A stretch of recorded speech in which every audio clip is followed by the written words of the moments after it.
ਸ੍ਰੀ ਵਾਹਿਗੁਰੂ।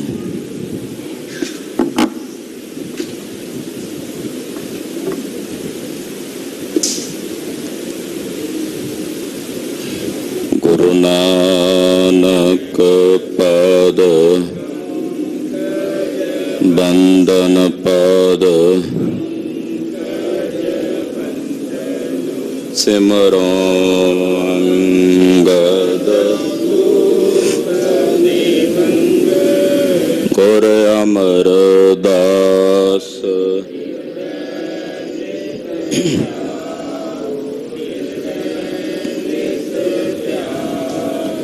ਸ਼੍ਰੀ ਗੁਰੂ ਰਾਮਦਾਸ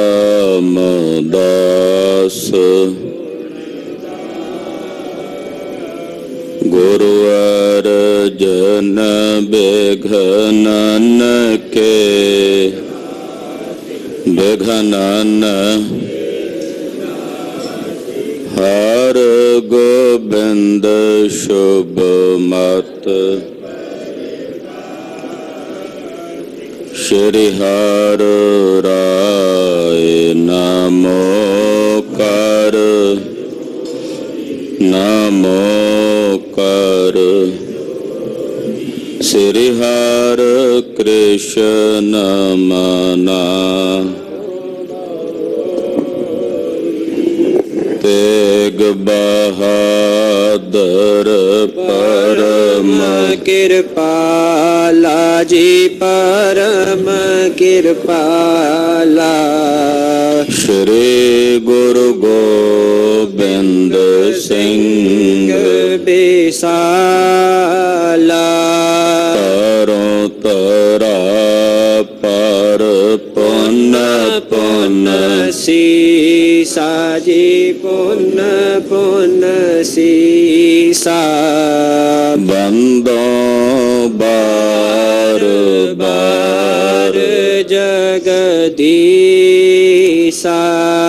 ਏਕੰਕਾਰ ਸਤਿਗੁਰੂ ਤੇ ਪ੍ਰਸਾਦ ਸਚ ਹੋਏ। ਵਾਹਿਗੁਰੂ ਜੀ ਕੀ ਫਤਿਹ ਹੈ।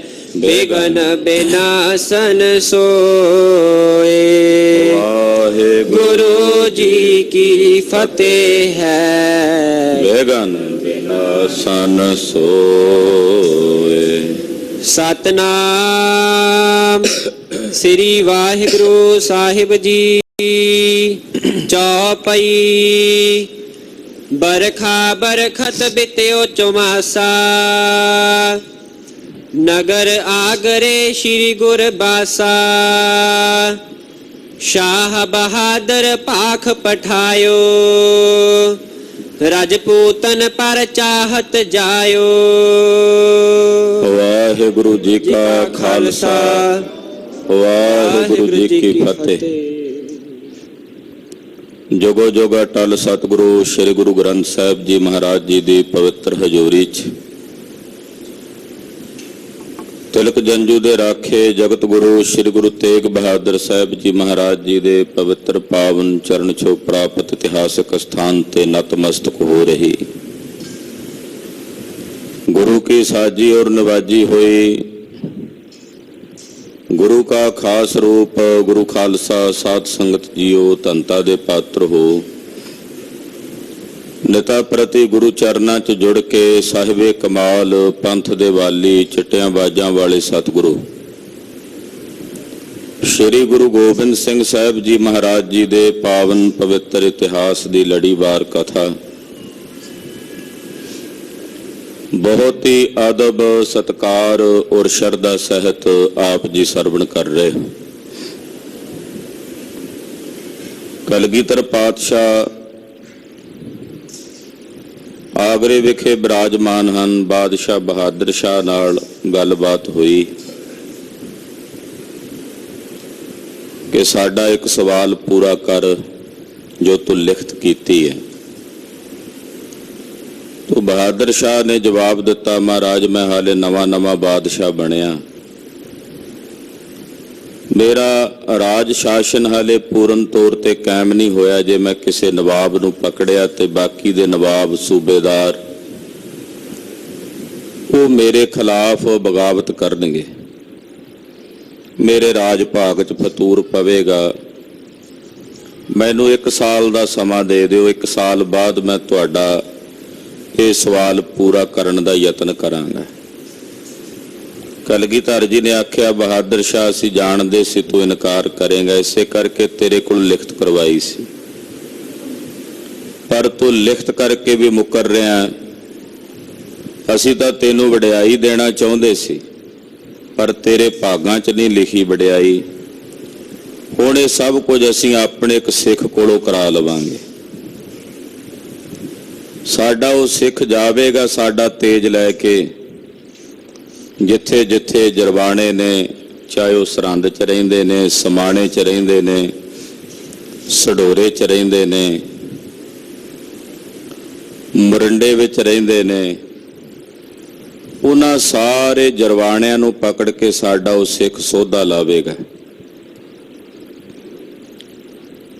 ਯਾਨੀ ਕਿ ਸਾਫ਼ ਸੰਕੇਤ ਸੀ ਬਾਬਾ ਬੰਦਾ ਸਿੰਘ ਜੀ ਬਹਾਦਰ ਵੱਲ।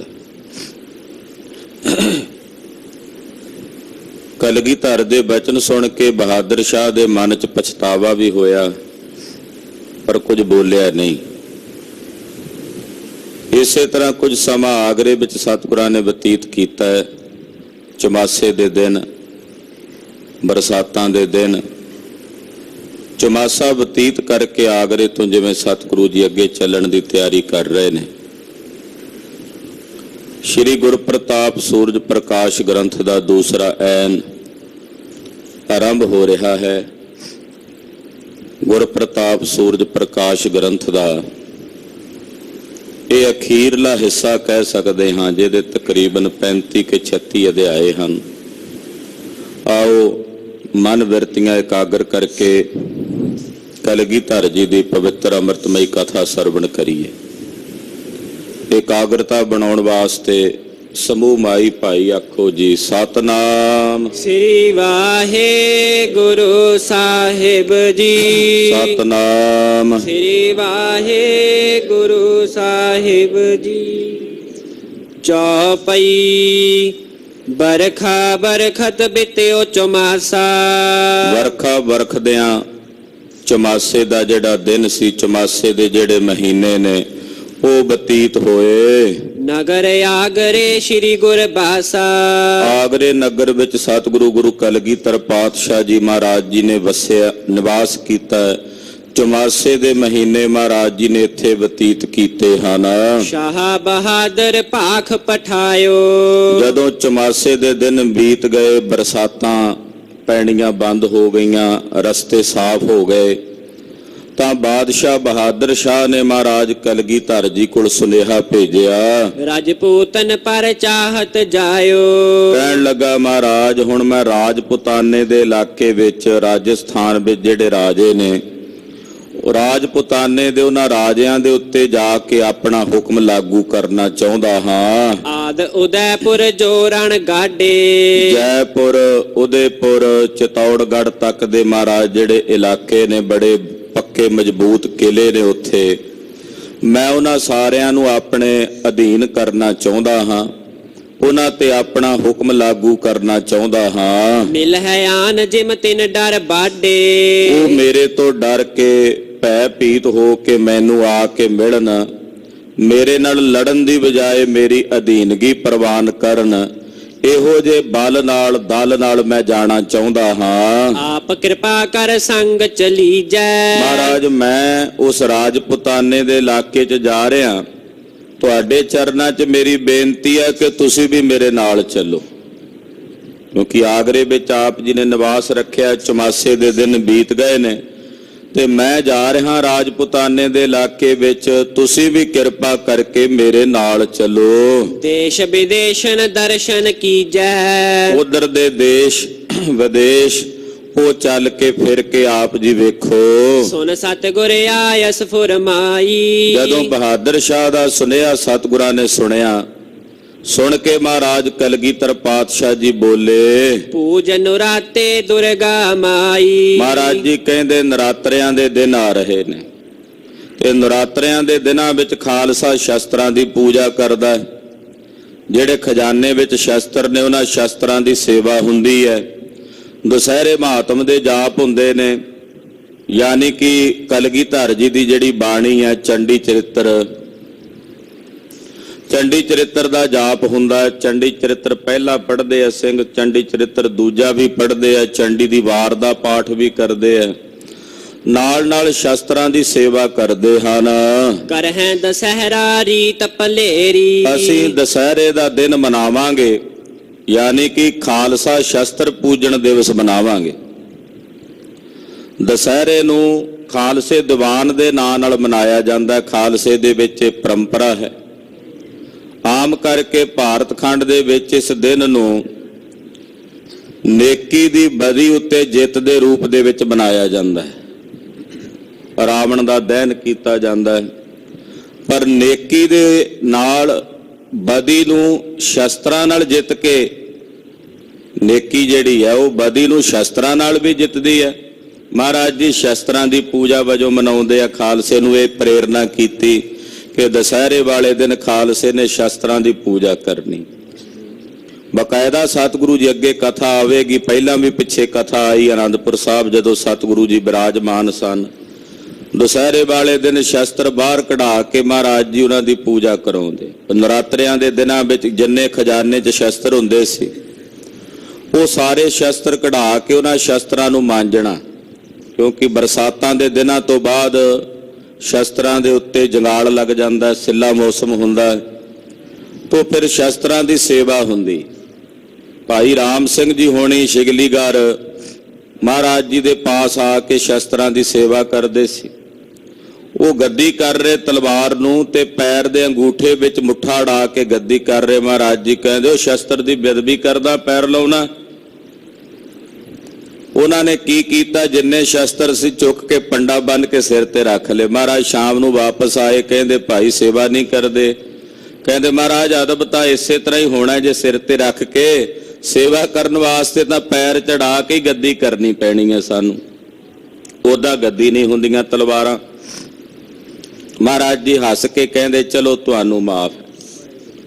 ਫਿਰ ਦੁਸਹਿਰੇ ਵਾਲੇ ਦਿਨ ਸਾਰੇ ਸ਼ਸਤਰ ਉੱਚੇ ਤਖਤ ਤੇ ਸਜਾ ਕੇ ਚੰਦੋਆ ਤਾਣ ਕੇ ਖੁਦ ਕਲਗੀਧਰ ਜੀ ਉਹਨਾਂ ਸ਼ਸਤਰਾਂ ਦੇ ਸਨਮੁਖ ਨਮਸਕਾਰ ਕਰਦੇ ਔਰ ਪ੍ਰਕਰਮਾ ਕਰਕੇ ਫੁੱਲ ਅਰਪਣ ਕਰਦੇ।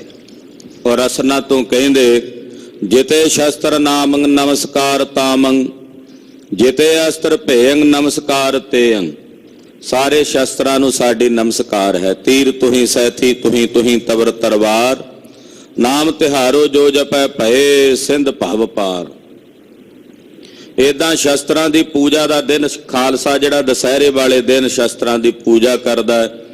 ਤੋ ਦੁਸਹਿਰਾ ਆਉਣ ਵਾਲਾ ਸੀ ਉਦੋਂ ਮਹਾਰਾਜ ਜੀ ਕਹਿੰਦੇ ਬਹਾਦਰ ਸ਼ਾਹ ਨੂੰ, ਬਹਾਦਰ ਸ਼ਾਹ ਅਸੀਂ ਦੁਸਹਿਰੇ ਦਾ ਦਿਨ ਮਨਾ ਕੇ ਸ਼ਸਤਰਾਂ ਦੀ ਪੂਜਾ ਕਰਕੇ ਫੇਰ ਆਵਾਂਗੇ। ਪੁਨਹ ਚੜ੍ਹੈ ਲਖੋ ਨ ਦੇਰੀ। ਸ਼ਸਤਰਾਂ ਦੀ ਪੂਜਾ ਕਰਕੇ ਦੁਸਹਿਰਾ ਮਨਾ ਕੇ ਦੁਸਹਿਰੇ ਦਾ ਜੋੜ ਮੇਲਾ ਕਰਕੇ ਫਿਰ ਅਸੀਂ ਆਗਰੇ ਤੋਂ ਚੜਾਂਗੇ, ਉਹਦੇ 'ਚ ਦੇਰੀ ਨਹੀਂ ਲਾਵਾਂਗੇ। ਇਤਨੇ ਗਮਨੋ ਆਪ ਅਗਾਰੀ। ਜੇ ਤੈਂ ਜਾਣਾ ਤੇ ਇੰਨੇ ਨੂੰ ਤੂੰ ਅੱਗੇ ਚਲਾ ਜਾ, ਜਾ ਕੇ ਰਾਜਪੂਤਾਨੇ ਇਲਾਕੇ 'ਚ ਜਿੱਥੇ ਜਾਣਾ ਚਾਹੁੰਦਾ ਚਲਾ ਜਾ। ਦੇਹੋ ਤਰਾਸ ਰਜਪੂਤਨ ਭਾਈ। ਤੂੰ ਕਹਿਣਾ ਵੀ ਉਹਨਾਂ ਰਾਜਪੂਤਾਨੇ ਦੇ ਰਾਜਿਆਂ ਨੂੰ ਆਪਣਾ ਡਰ ਦੇਣਾ, ਜਾ ਕੇ ਤੂੰ ਡਰ ਦੇ ਲੈ, ਉਹਨਾਂ ਨੂੰ ਡਰਾਉਣਾ, ਤੂੰ ਜਾ ਕੇ ਡਰਾ ਲੈ। ਅਸੀਂ ਤਾਂ ਇੱਥੇ ਭਾਈ ਆਪਣੇ ਜਿਹੜੀ ਮਰਿਆਦਾ ਹੈ ਸਾਡੇ ਪੰਥ ਨੂੰ ਅਸੀਂ ਦੱਸੀ, ਉਹ ਮਰਿਆਦਾ ਦਾ ਪਾਲਣ ਕਰਕੇ ਹੀ ਆਵਾਂਗੇ। ਹਮਰੋ ਮੇਲ ਹੋਏ ਅਗਵਾਈ। ਅਸੀਂ ਅੱਗੇ ਆ ਕੇ ਤੈਨੂੰ ਮਿਲ ਜਾਵਾਂਗੇ। ਤੂੰ ਰਾਜਪੂਤਾਨੇ ਦੇ, ਤੇਰੇ ਨਾਲ ਵੱਡਾ ਲਸ਼ਕਰ ਹੈ, ਤੈਨੂੰ ਟਾਈਮ ਵੀ ਲੱਗਣਾ ਜਾਂਦਿਆਂ। ਅਸੀਂ ਅੱਗੇ ਆ ਕੇ ਤੈਨੂੰ ਰਾਜਸਥਾਨ ਦੇ ਇਲਾਕੇ ਵਿੱਚ ਹੀ ਆ ਮਿਲਾਂਗੇ। ਆਪ ਚੜੋਲੇ ਦਲ ਸਮੁਦਾਈ। ਤੂੰ ਆਪਣਾ ਸਾਰਾ ਦਲ ਲੈ ਕੇ, ਆਪਣੀਆਂ ਸਾਰੀਆਂ ਫੌਜਾਂ ਆਪਣੇ ਨਾਲ ਲੈ ਕੇ ਚਲਾ ਜਾ। ਸ਼ਾਹੋ ਪਾਸ ਤਬ ਜਾਏ ਬਖਾਨਾ। ਏਦਾਂ ਜਿਹੜਾ ਅਹਿਲਕਾਰ ਆਇਆ ਸੀ ਸੁਨੇਹਾ ਲੈ ਕੇ ਬਹਾਦਰ ਸ਼ਾਹ ਕੋਲੋਂ, ਸਤਿਗੁਰਾਂ ਦਾ ਜਵਾਬ ਸੁਣ ਕੇ ਉਹ ਵਾਪਸ ਬਹਾਦਰ ਸ਼ਾਹ ਕੋਲ ਗਿਆ। ਪਾਏ ਹੁਕਮ ਗੁਰ ਕੀਨਸ ਪਿਆਨਾ। ਸਤਿਗੁਰਾਂ ਦੀ ਆਗਿਆ ਪ੍ਰਾਪਤ ਕਰਕੇ ਕਿ ਗੁਰਦੇਵ ਨੇ ਕਿਹਾ ਕਿ ਬਹਾਦਰ ਸ਼ਾਹ ਤੂੰ ਚਲਾ ਜਾ, ਅਸੀਂ ਦੁਸਹਿਰੇ ਦਾ ਜੋੜ ਮੇਲਾ ਮਨਾ ਕੇ ਆਵਾਂਗੇ। ਤਾਂ ਇਹ ਸੁਣ ਕੇ ਉਸ ਵਕਤ ਬਾਦਸ਼ਾਹ ਬਹਾਦਰ ਸ਼ਾਹ ਮਹਾਰਾਜ ਜੀ ਦੀ ਆਗਿਆ ਹੀ ਇੱਕ ਪ੍ਰਕਾਰ ਦੀ ਮਿਲੀ ਹੈ ਇਹ ਆਪਣਾ ਦਲ ਲੈ ਕੇ ਆਗਰੇ ਤੋਂ ਚੱਲ ਪਿਆ। ਰਣ ਸਿੰਘੇ ਗਨ ਪਟ ਹੈ ਨਗਾਰੇ, ਰਣ ਸਿੰਘੇ ਪਟ ਹੈ ਨਗਾਰੇ, ਉਹਨਾਂ ਤੇ ਚੋਭਾਂ ਮਾਰੀਆਂ ਗਈਆਂ, ਰਣ ਸਿੰਘੇ ਵਜਾਏ ਗਏ। ਛੁਤਰੀ ਆਦਿਕ ਬਾਦਿਤ ਭਾਰੇ, ਜਿਹੜੇ ਛੁਤਰੀ ਨਗਾਰੇ ਹੁੰਦੇ ਊਂਠਾਂ ਤੇ ਰੱਖ ਕੇ ਵਜਾਉਣ ਵਾਲੇ, ਉਹਨਾਂ ਨਗਾਰਿਆਂ ਦੇ ਉੱਤੇ ਵੀ ਚੋਭਾਂ ਮਾਰੀਆਂ ਗਈਆਂ, ਉਹਨਾਂ ਦੀ ਆਵਾਜ਼ ਨਾਲ ਆਕਾਸ਼ ਗੂੰਜਿਆ ਹੈ। ਏਕ ਬਾਰ ਬਾਜੇ ਸਮੁਦਾਏ, ਇੱਕੋ ਵਾਰ ਕਹਿੰਦੇ ਸਾਰੇ ਬਾਜੇ ਵੱਜ ਪਏ, ਇੱਕੋ ਵਾਰ ਸਾਰੀਆਂ ਨਫੀਰੀਆਂ ਵੱਜ ਪਈਆਂ, ਸਾਰੇ ਢੋਲ ਵੱਜ ਪਏ। ਸ਼ਾਹੋ ਬਹਾਦਰ ਚੜਿਓ ਰਿਸਾਏ, ਬਾਦਸ਼ਾਹ ਬਹਾਦਰ ਸ਼ਾਹ ਆਪਣੇ ਪੂਰੇ ਦਲ ਬਲ ਜਲਾਲ ਨਾਲ ਔਰ ਰਾਜਪੁਤਾਨੇ ਦੇ ਰਾਜਿਆਂ ਨੂੰ ਭੈ ਗ੍ਰਸਤ ਕਰਨ ਵਾਸਤੇ ਚੜਿਆ ਹੈ। ਸਨੇ ਸਨੇ ਮੰਜ਼ਲ ਕਰ ਨੇਰੇ, ਸਹਿਜੇ ਸਹਿਜੇ ਮੰਜ਼ਿਲ ਕਰਦਾ ਹੈ, ਨੇੜੇ ਹੀ ਡੇਰਾ ਕਰਦਾ, ਜ਼ਿਆਦਾ ਲੰਮਾ ਪੈਂਡਾ ਤੈਅ ਨਹੀਂ ਕਰਦਾ, ਕਿਉਂਕਿ ਦਲ ਬੜਾ ਵੱਡਾ ਨਾਲ, ਫੌਜਾਂ ਬਹੁਤ ਜ਼ਿਆਦਾ ਨੇ, ਇਸ ਕਰਕੇ ਸਹਿਜੇ ਸਹਿਜੇ ਚੱਲਿਆ ਜਾ ਰਿਹਾ ਹੈ। ਸਤਿਗੁਰ ਮਿਲੈ ਆਨ ਸੰਗ ਮੇਰੇ, ਨਾਲੇ ਇੱਕ ਸਹਿਜੇ ਸਹਿਜੇ ਚੱਲਣ ਦਾ ਕਾਰਨ ਇਹ ਵੀ ਹੈ ਵੀ ਚਲੋ ਪਿੱਛੇ ਕਲਗੀਧਰ ਜੀ ਵੀ ਮੈਨੂੰ ਰਸਤੇ 'ਚ ਆ ਮਿਲਣਗੇ, ਲੰਮਾ ਪੈਂਡਾ ਨਹੀਂ ਤੈਅ ਕਰਦਾ। ਰਾਜਪੂਤਨ ਕੋ ਤਰਾਸ ਉਪਾਇਓ, ਔਰ ਰਾਜਪੁਤਾਨੇ ਦੇ ਰਾਜਸਥਾਨ ਦੇ ਜਿਹੜੇ ਰਾਜੇ ਨੇ, ਉਹਨਾਂ ਰਾਜਿਆਂ ਨੂੰ ਜਾ ਕੇ ਇਹਨੇ ਆਪਣਾ ਭੈ ਵਿਖਾਇਆ। ਹਿਤ ਮਿਲ ਬੇ ਬਹੁ ਸਾਜ ਬਣਾਇਓ, ਔਰ ਉਹਨਾਂ ਨੂੰ ਆਪਣੇ ਨਾਲ ਮਿਲਾਉਣ ਵਾਸਤੇ ਸਾਰੀ ਰਾਜਨੀਤੀ ਦੇ ਜਿੰਨੇ ਦਾ ਤਰੀਕੇ ਹੁੰਦੇ ਐ, ਛਲ ਬਲ ਨਾਲ ਜਾਂ ਲਾਲਚ ਦੇ ਕੇ, ਡਰਾਵਾ ਦੇ ਕੇ ਉਹਨਾਂ ਰਾਜਿਆਂ ਨੂੰ ਆਪਣੇ ਨਾਲ ਮਿਲਾਉਂਦਾ, ਕਿਉਂਕਿ ਰਾਜਪੁਤਾਨੇ ਦੇ ਇਲਾਕੇ ਵਿੱਚ ਨਿੱਕੇ ਨਿੱਕੇ ਬਹੁਤ ਰਾਜੇ ਸੀ, ਉਹਨਾਂ ਸਾਰੇ ਰਾਜਿਆਂ ਨੂੰ ਆਪਣੇ ਨਾਲ ਮਿਲਾਉਂਦਾ ਜਾ ਰਿਹਾ ਹੈ। ਇਤ ਸਤਿਗੁਰ ਪੂਜਤ ਨਵਰਾਤੇ, ਇਧਰ ਕਲਗੀਧਰ ਪਾਤਸ਼ਾਹ ਜੀ ਨਵਰਾਤਰਿਆਂ ਦੇ ਦਿਨਾਂ ਵਿੱਚ ਸ਼ਸਤਰ ਬਾਹਰ ਕਢਾਏ ਨੇ ਤੇ ਸ਼ਸਤਰਾਂ ਦੀ ਸੇਵਾ ਕਰਾ ਰਹੇ ਨੇ। ਨਾਲ ਨਾਲ ਚੰਡੀ ਦੀ ਵਾਰ ਦੇ ਜਾਪ ਹੁੰਦੇ ਨੇ, ਚੰਡੀ ਚਰਿੱਤਰ ਗੁਰਸਿੱਖ ਪੜ੍ਹਦੇ ਹਨ।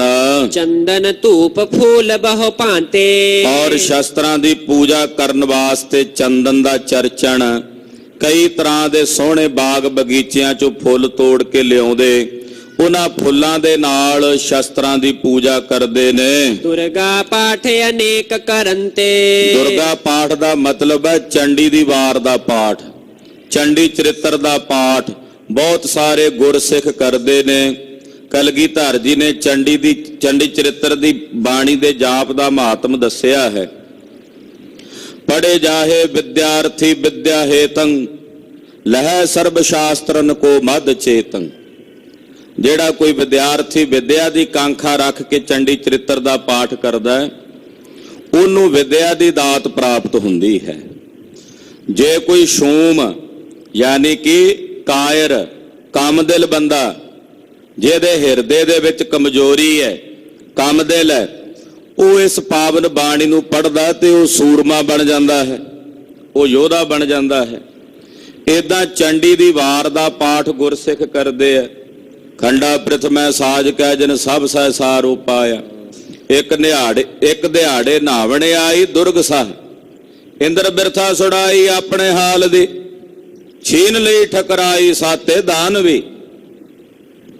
ਇਹ ਚੰਡੀ ਦੀ ਵਾਰ ਦਾ ਪਾਠ ਹੈ। ਪੰਜਾਬੀ ਦੀ ਮਹਾਕਾਵ ਰਚਨਾ ਕਲਗੀਧਰ ਦੀ, ਪੰਜਾਬੀ ਦੀ ਇਹ ਕਾਵ ਰਚਨਾ ਹੈ ਚੰਡੀ ਦੀ ਵਾਰ।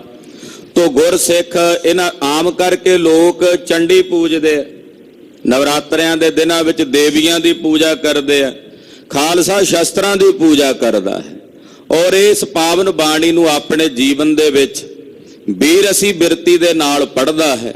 ਤੋ ਜਦੋਂ ਕਹਿੰਦੇ ਨਵਰਾਤਰਿਆਂ ਦੇ ਦਿਨ 'ਚ ਸਿੰਘ ਮਹਾਰਾਜ ਜੀ ਦੇ ਪਾਸ ਰਹਿੰਦੇ ਆ, ਉਹ ਇਸ ਪਾਵਨ ਬਾਣੀ ਦਾ ਜਾਪ ਕਰਦੇ ਹਨ। ਸੌਜ ਸਕੇਲੀ ਹਮਨ ਹੁਵੰਤੇ, ਔਰ ਬਹੁਤ ਸਾਰਾ ਸਾਜ ਇਕੱਤਰ ਕੀਤਾ ਹੈ। ਦੀਪ ਸਮੂਹ ਕ੍ਰਿਤ ਕੇ ਬਾਰੇ, ਆਰਤੀਆਂ ਕਰਦੇ ਹਨ ਸ਼ਸਤਰਾਂ ਦੀ, ਬਹੁਤ ਸਾਰੇ ਦੀਪਕ ਆਦਿਕ ਬਾਲ ਕੇ। ਸ਼ਸਤਰ ਸਕੇਲ ਅਨੇਕ ਪ੍ਰਕਾਰੇ, ਅਨੇਕਾਂ ਪ੍ਰਕਾਰ ਦੇ ਜਿਹੜੇ ਸ਼ਸਤਰ ਨੇ ਉਹ ਇਕੱਠੇ ਕੀਤੇ ਜਾਂਦੇ ਜਾ ਰਹੇ ਨੇ। ਖੰਡੇ ਖੜਗ ਪ੍ਰਚੰਡ ਦੋ ਧਾਰੇ, ਖੰਡੇ ਖੜਗ ਤੇਗੇ, ਦੋ ਧਾਰਾਂ ਵਾਲੇ ਜਿਹੜੇ ਬੜੇ ਪ੍ਰਚੰਡ ਤਿੱਖੇ ਖੰਡੇ ਹਨ, ਉਹ ਲਿਆਂਦੇ ਇਕੱਠੇ ਕੀਤੇ। ਸੈਫ ਸਰੋਹੀ ਜਮਤਰ ਭਾਰੇ, ਸੈਫ ਤਲਵਾਰਾਂ ਦੀਆਂ ਕਿਸਮਾਂ ਹਨ।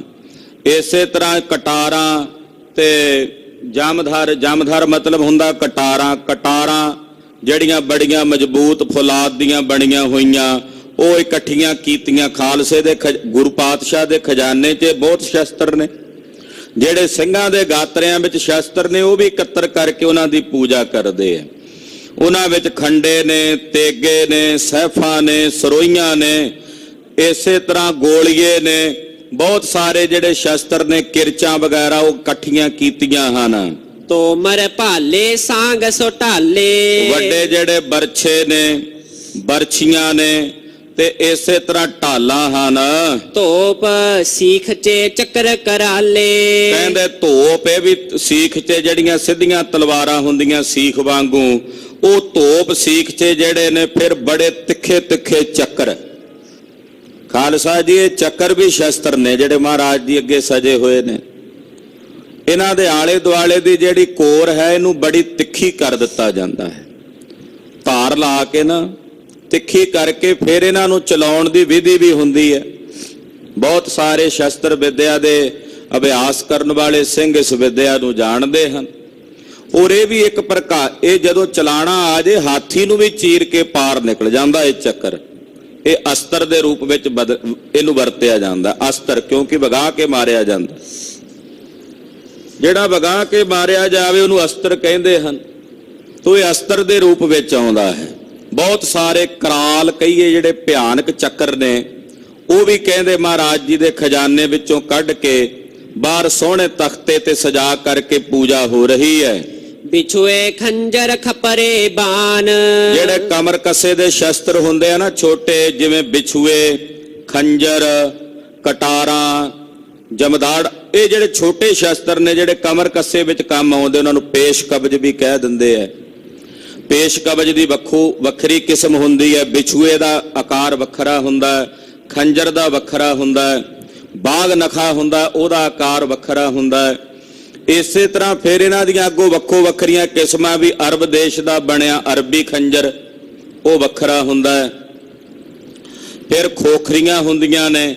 ਇਦਾਂ ਇਹ ਕਮਰ ਕੱਸੇ ਦੇ ਜਿਹੜੇ ਸ਼ਸਤਰ ਨੇ ਉਹ ਵੀ ਰੱਖੇ ਜਾ ਰਹੇ ਨੇ। ਖਪਰੇ ਬਾਣ, 4-4 ਉਂਗਲ ਚੌੜੇ ਜਿਹੜੇ ਖਪਰੇ ਤੀਰ ਨੇ ਉਹ ਵੀ ਸਜਾਏ ਜਾ ਰਹੇ ਨੇ। ਤੁਪਕ ਤਮਾਂਚੇ ਧਨੁਖ ਮਹਾਨ, ਤੁਪਕ ਨਾਮ ਹੈ ਬੰਦੂਕ ਦਾ। ਖਾਲਸੇ ਦੇ ਬੋਲੇ 'ਚ ਇਹਨੂੰ ਕਹਿੰਦੇ ਰਾਮ ਜੰਗਾ।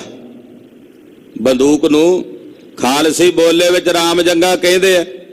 ਤੇ ਕਲਗੀਧਰ ਜੀ ਨੇ ਇਸ ਬੰਦੂਕ ਦੇ ਕਈ ਨਾਂ ਵਰਣਨ ਕੀਤੇ ਆ ਸ਼ਸਤਰ ਨਾਮ ਮਾਲਾ 'ਚ। ਸ੍ਰੀ ਦਸਮ ਗ੍ਰੰਥ ਸਾਹਿਬ ਵਿੱਚ ਕਲਗੀਧਰ ਜੀ ਨੇ ਇੱਕ ਬਾਣੀ ਲਿਖੀ, ਉਸ ਬਾਣੀ ਦਾ ਨਾਮ ਹੈ ਸ਼ਸਤਰ ਨਾਮ ਮਾਲਾ। ਉਹਦੇ 'ਚ ਤਲਵਾਰਾਂ ਦੇ ਕਈ ਨਾਂ ਨੇ, ਤੀਰਾਂ ਦੇ ਕਈ ਨਾਂ ਵਰਣਨ ਕੀਤੇ ਨੇ, ਚੱਕਰਾਂ ਦੇ ਕਈ ਨਾਂ ਵਰਣਨ ਕੀਤੇ ਨੇ, ਬੰਦੂਕਾਂ ਦੇ ਕਈ ਨਾਂ ਵਰਣਨ ਕੀਤੇ ਨੇ, ਬਰਛੀਆਂ ਦੇ ਕਈ ਨਾਂ ਵਰਣਨ ਕੀਤੇ ਨੇ। ਤੇ ਬੰਦੂਕ ਨੂੰ ਮਹਾਰਾਜ ਜੀ ਨੇ ਆਪਣੀ ਬਾਣੀ ਸ਼ਸਤਰ ਨਾਮ ਮਾਲਾ ਵਿੱਚ ਕਾਸਟ ਪਿਸਟਣੀ ਵੀ ਲਿਖਿਆ, ਜਵਾਲਾ ਬੰਮਣੀ ਵੀ ਲਿਖਿਆ, ਤੇ ਇਦਾਂ ਬਹੁਤ ਸਾਰੇ ਨਾਂ। ਪਰ ਆਮ ਕਰਕੇ ਜਿਹੜਾ ਪ੍ਰਚਲਿਤ ਨਾਂ ਹੈ ਖਾਲਸੇ ਦੇ ਬੋਲੇ 'ਚ ਬੰਦੂਕ ਨੂੰ ਕਹਿੰਦੇ ਆ ਰਾਮ ਜੰਗਾ।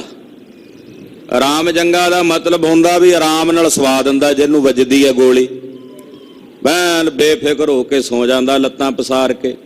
ਇਸ ਕਰਕੇ ਰਾਮ ਜੰਗਾ ਵੀ ਕਹਿ ਦਿੰਦੇ, ਜਿਹੜਾ ਆਰਾਮ ਦੇ ਦੇ। ਜਿਹੜਾ ਬਹੁਤਾ ਕੁੱਦਦਾ ਆਵੇ, ਭੱਜਦਾ ਨੱਠਦਾ ਆਵੇ, ਉਹਨੂੰ ਗੋਲੀ ਵੱਜੇ ਤੇ ਉਹਨੂੰ ਆਰਾਮ ਦੇ ਦੇਵੇ ਨਾਲ ਹੀ। ਇਸ ਕਰਕੇ ਰਾਮ ਜੰਗਾ। ਤੋ ਰਾਮ ਜੰਗੇ ਬੰਦੂਕਾਂ ਕੱਢ ਕੇ ਰੱਖੀਆਂ ਨੇ।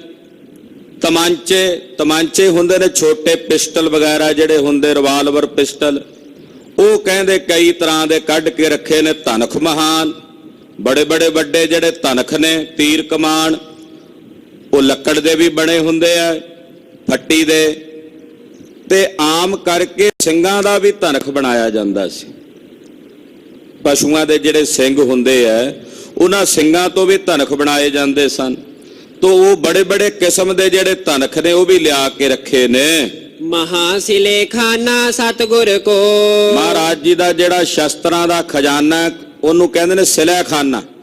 ਫਾਰਸੀ ਵਿੱਚ ਸਿਲਾ ਖਾਨੇ ਦਾ ਮਤਲਬ ਜਿਹਦੇ 'ਚ ਸਾਰੇ ਸ਼ਸਤਰ ਹੋਣ। ਸਤਿਗੁਰਾਂ ਦੇ ਜਿਹੜੇ ਸ਼ਸਤਰਾਂ ਦੇ ਖਜ਼ਾਨੇ ਦੇ ਵਿੱਚੋਂ ਇਹ ਸਾਰੇ ਸ਼ਸਤਰ ਜਿਹੜੇ ਨੇ ਬਾਹਰ ਕੱਢ ਕੇ ਪਹਿਲਾਂ ਇਹਨਾਂ ਦੀ ਸਫਾਈ ਕੀਤੀ ਗਈ। ਇਹਨਾਂ ਸਾਰੇ ਸ਼ਸਤਰਾਂ ਨੂੰ ਮਾਂਜਿਆ ਗਿਆ, ਸਾਫ਼ ਕੀਤਾ ਗਿਆ, ਤੇਲ ਵਗੈਰਾ ਲਾਇਆ ਗਿਆ। ਸਾਡੇ ਘਰਾਂ ਦੇ ਵਿੱਚ ਪਹਿਲੀ ਗੱਲ ਤਾਂ ਤਲਵਾਰਾਂ ਸ਼ਸਤਰ ਹੁੰਦੇ ਨਹੀਂ ਹਨ, ਮਾਫ ਕਰਨਾ। ਜੇ ਹੋਣ ਵੀ ਤੇ ਉਹਨਾਂ ਨੂੰ ਵੀ ਜਰ ਲੱਗੀ ਹੁੰਦੀ ਹੈ। ਪਹਿਲੀ ਗੱਲ ਤਾਂ ਹੁੰਦੇ ਨਹੀਂ ਸ਼ਸਤਰ। ਕਹਿੰਦੇ ਜੀ ਸਾਡਾ ਬੀਪੀ ਵੱਧਦਾ ਜੀ, ਇਸ ਕਰਕੇ ਘਰ 'ਚ ਨਹੀਂ ਰੱਖਦੇ। ਵੀ ਸ਼ਸਤਰ ਨਾ ਰੱਖਣ ਦਾ ਬਹਾਨਾ ਵੀ ਬੀਪੀ ਵੱਧਦਾ ਸਾਡਾ।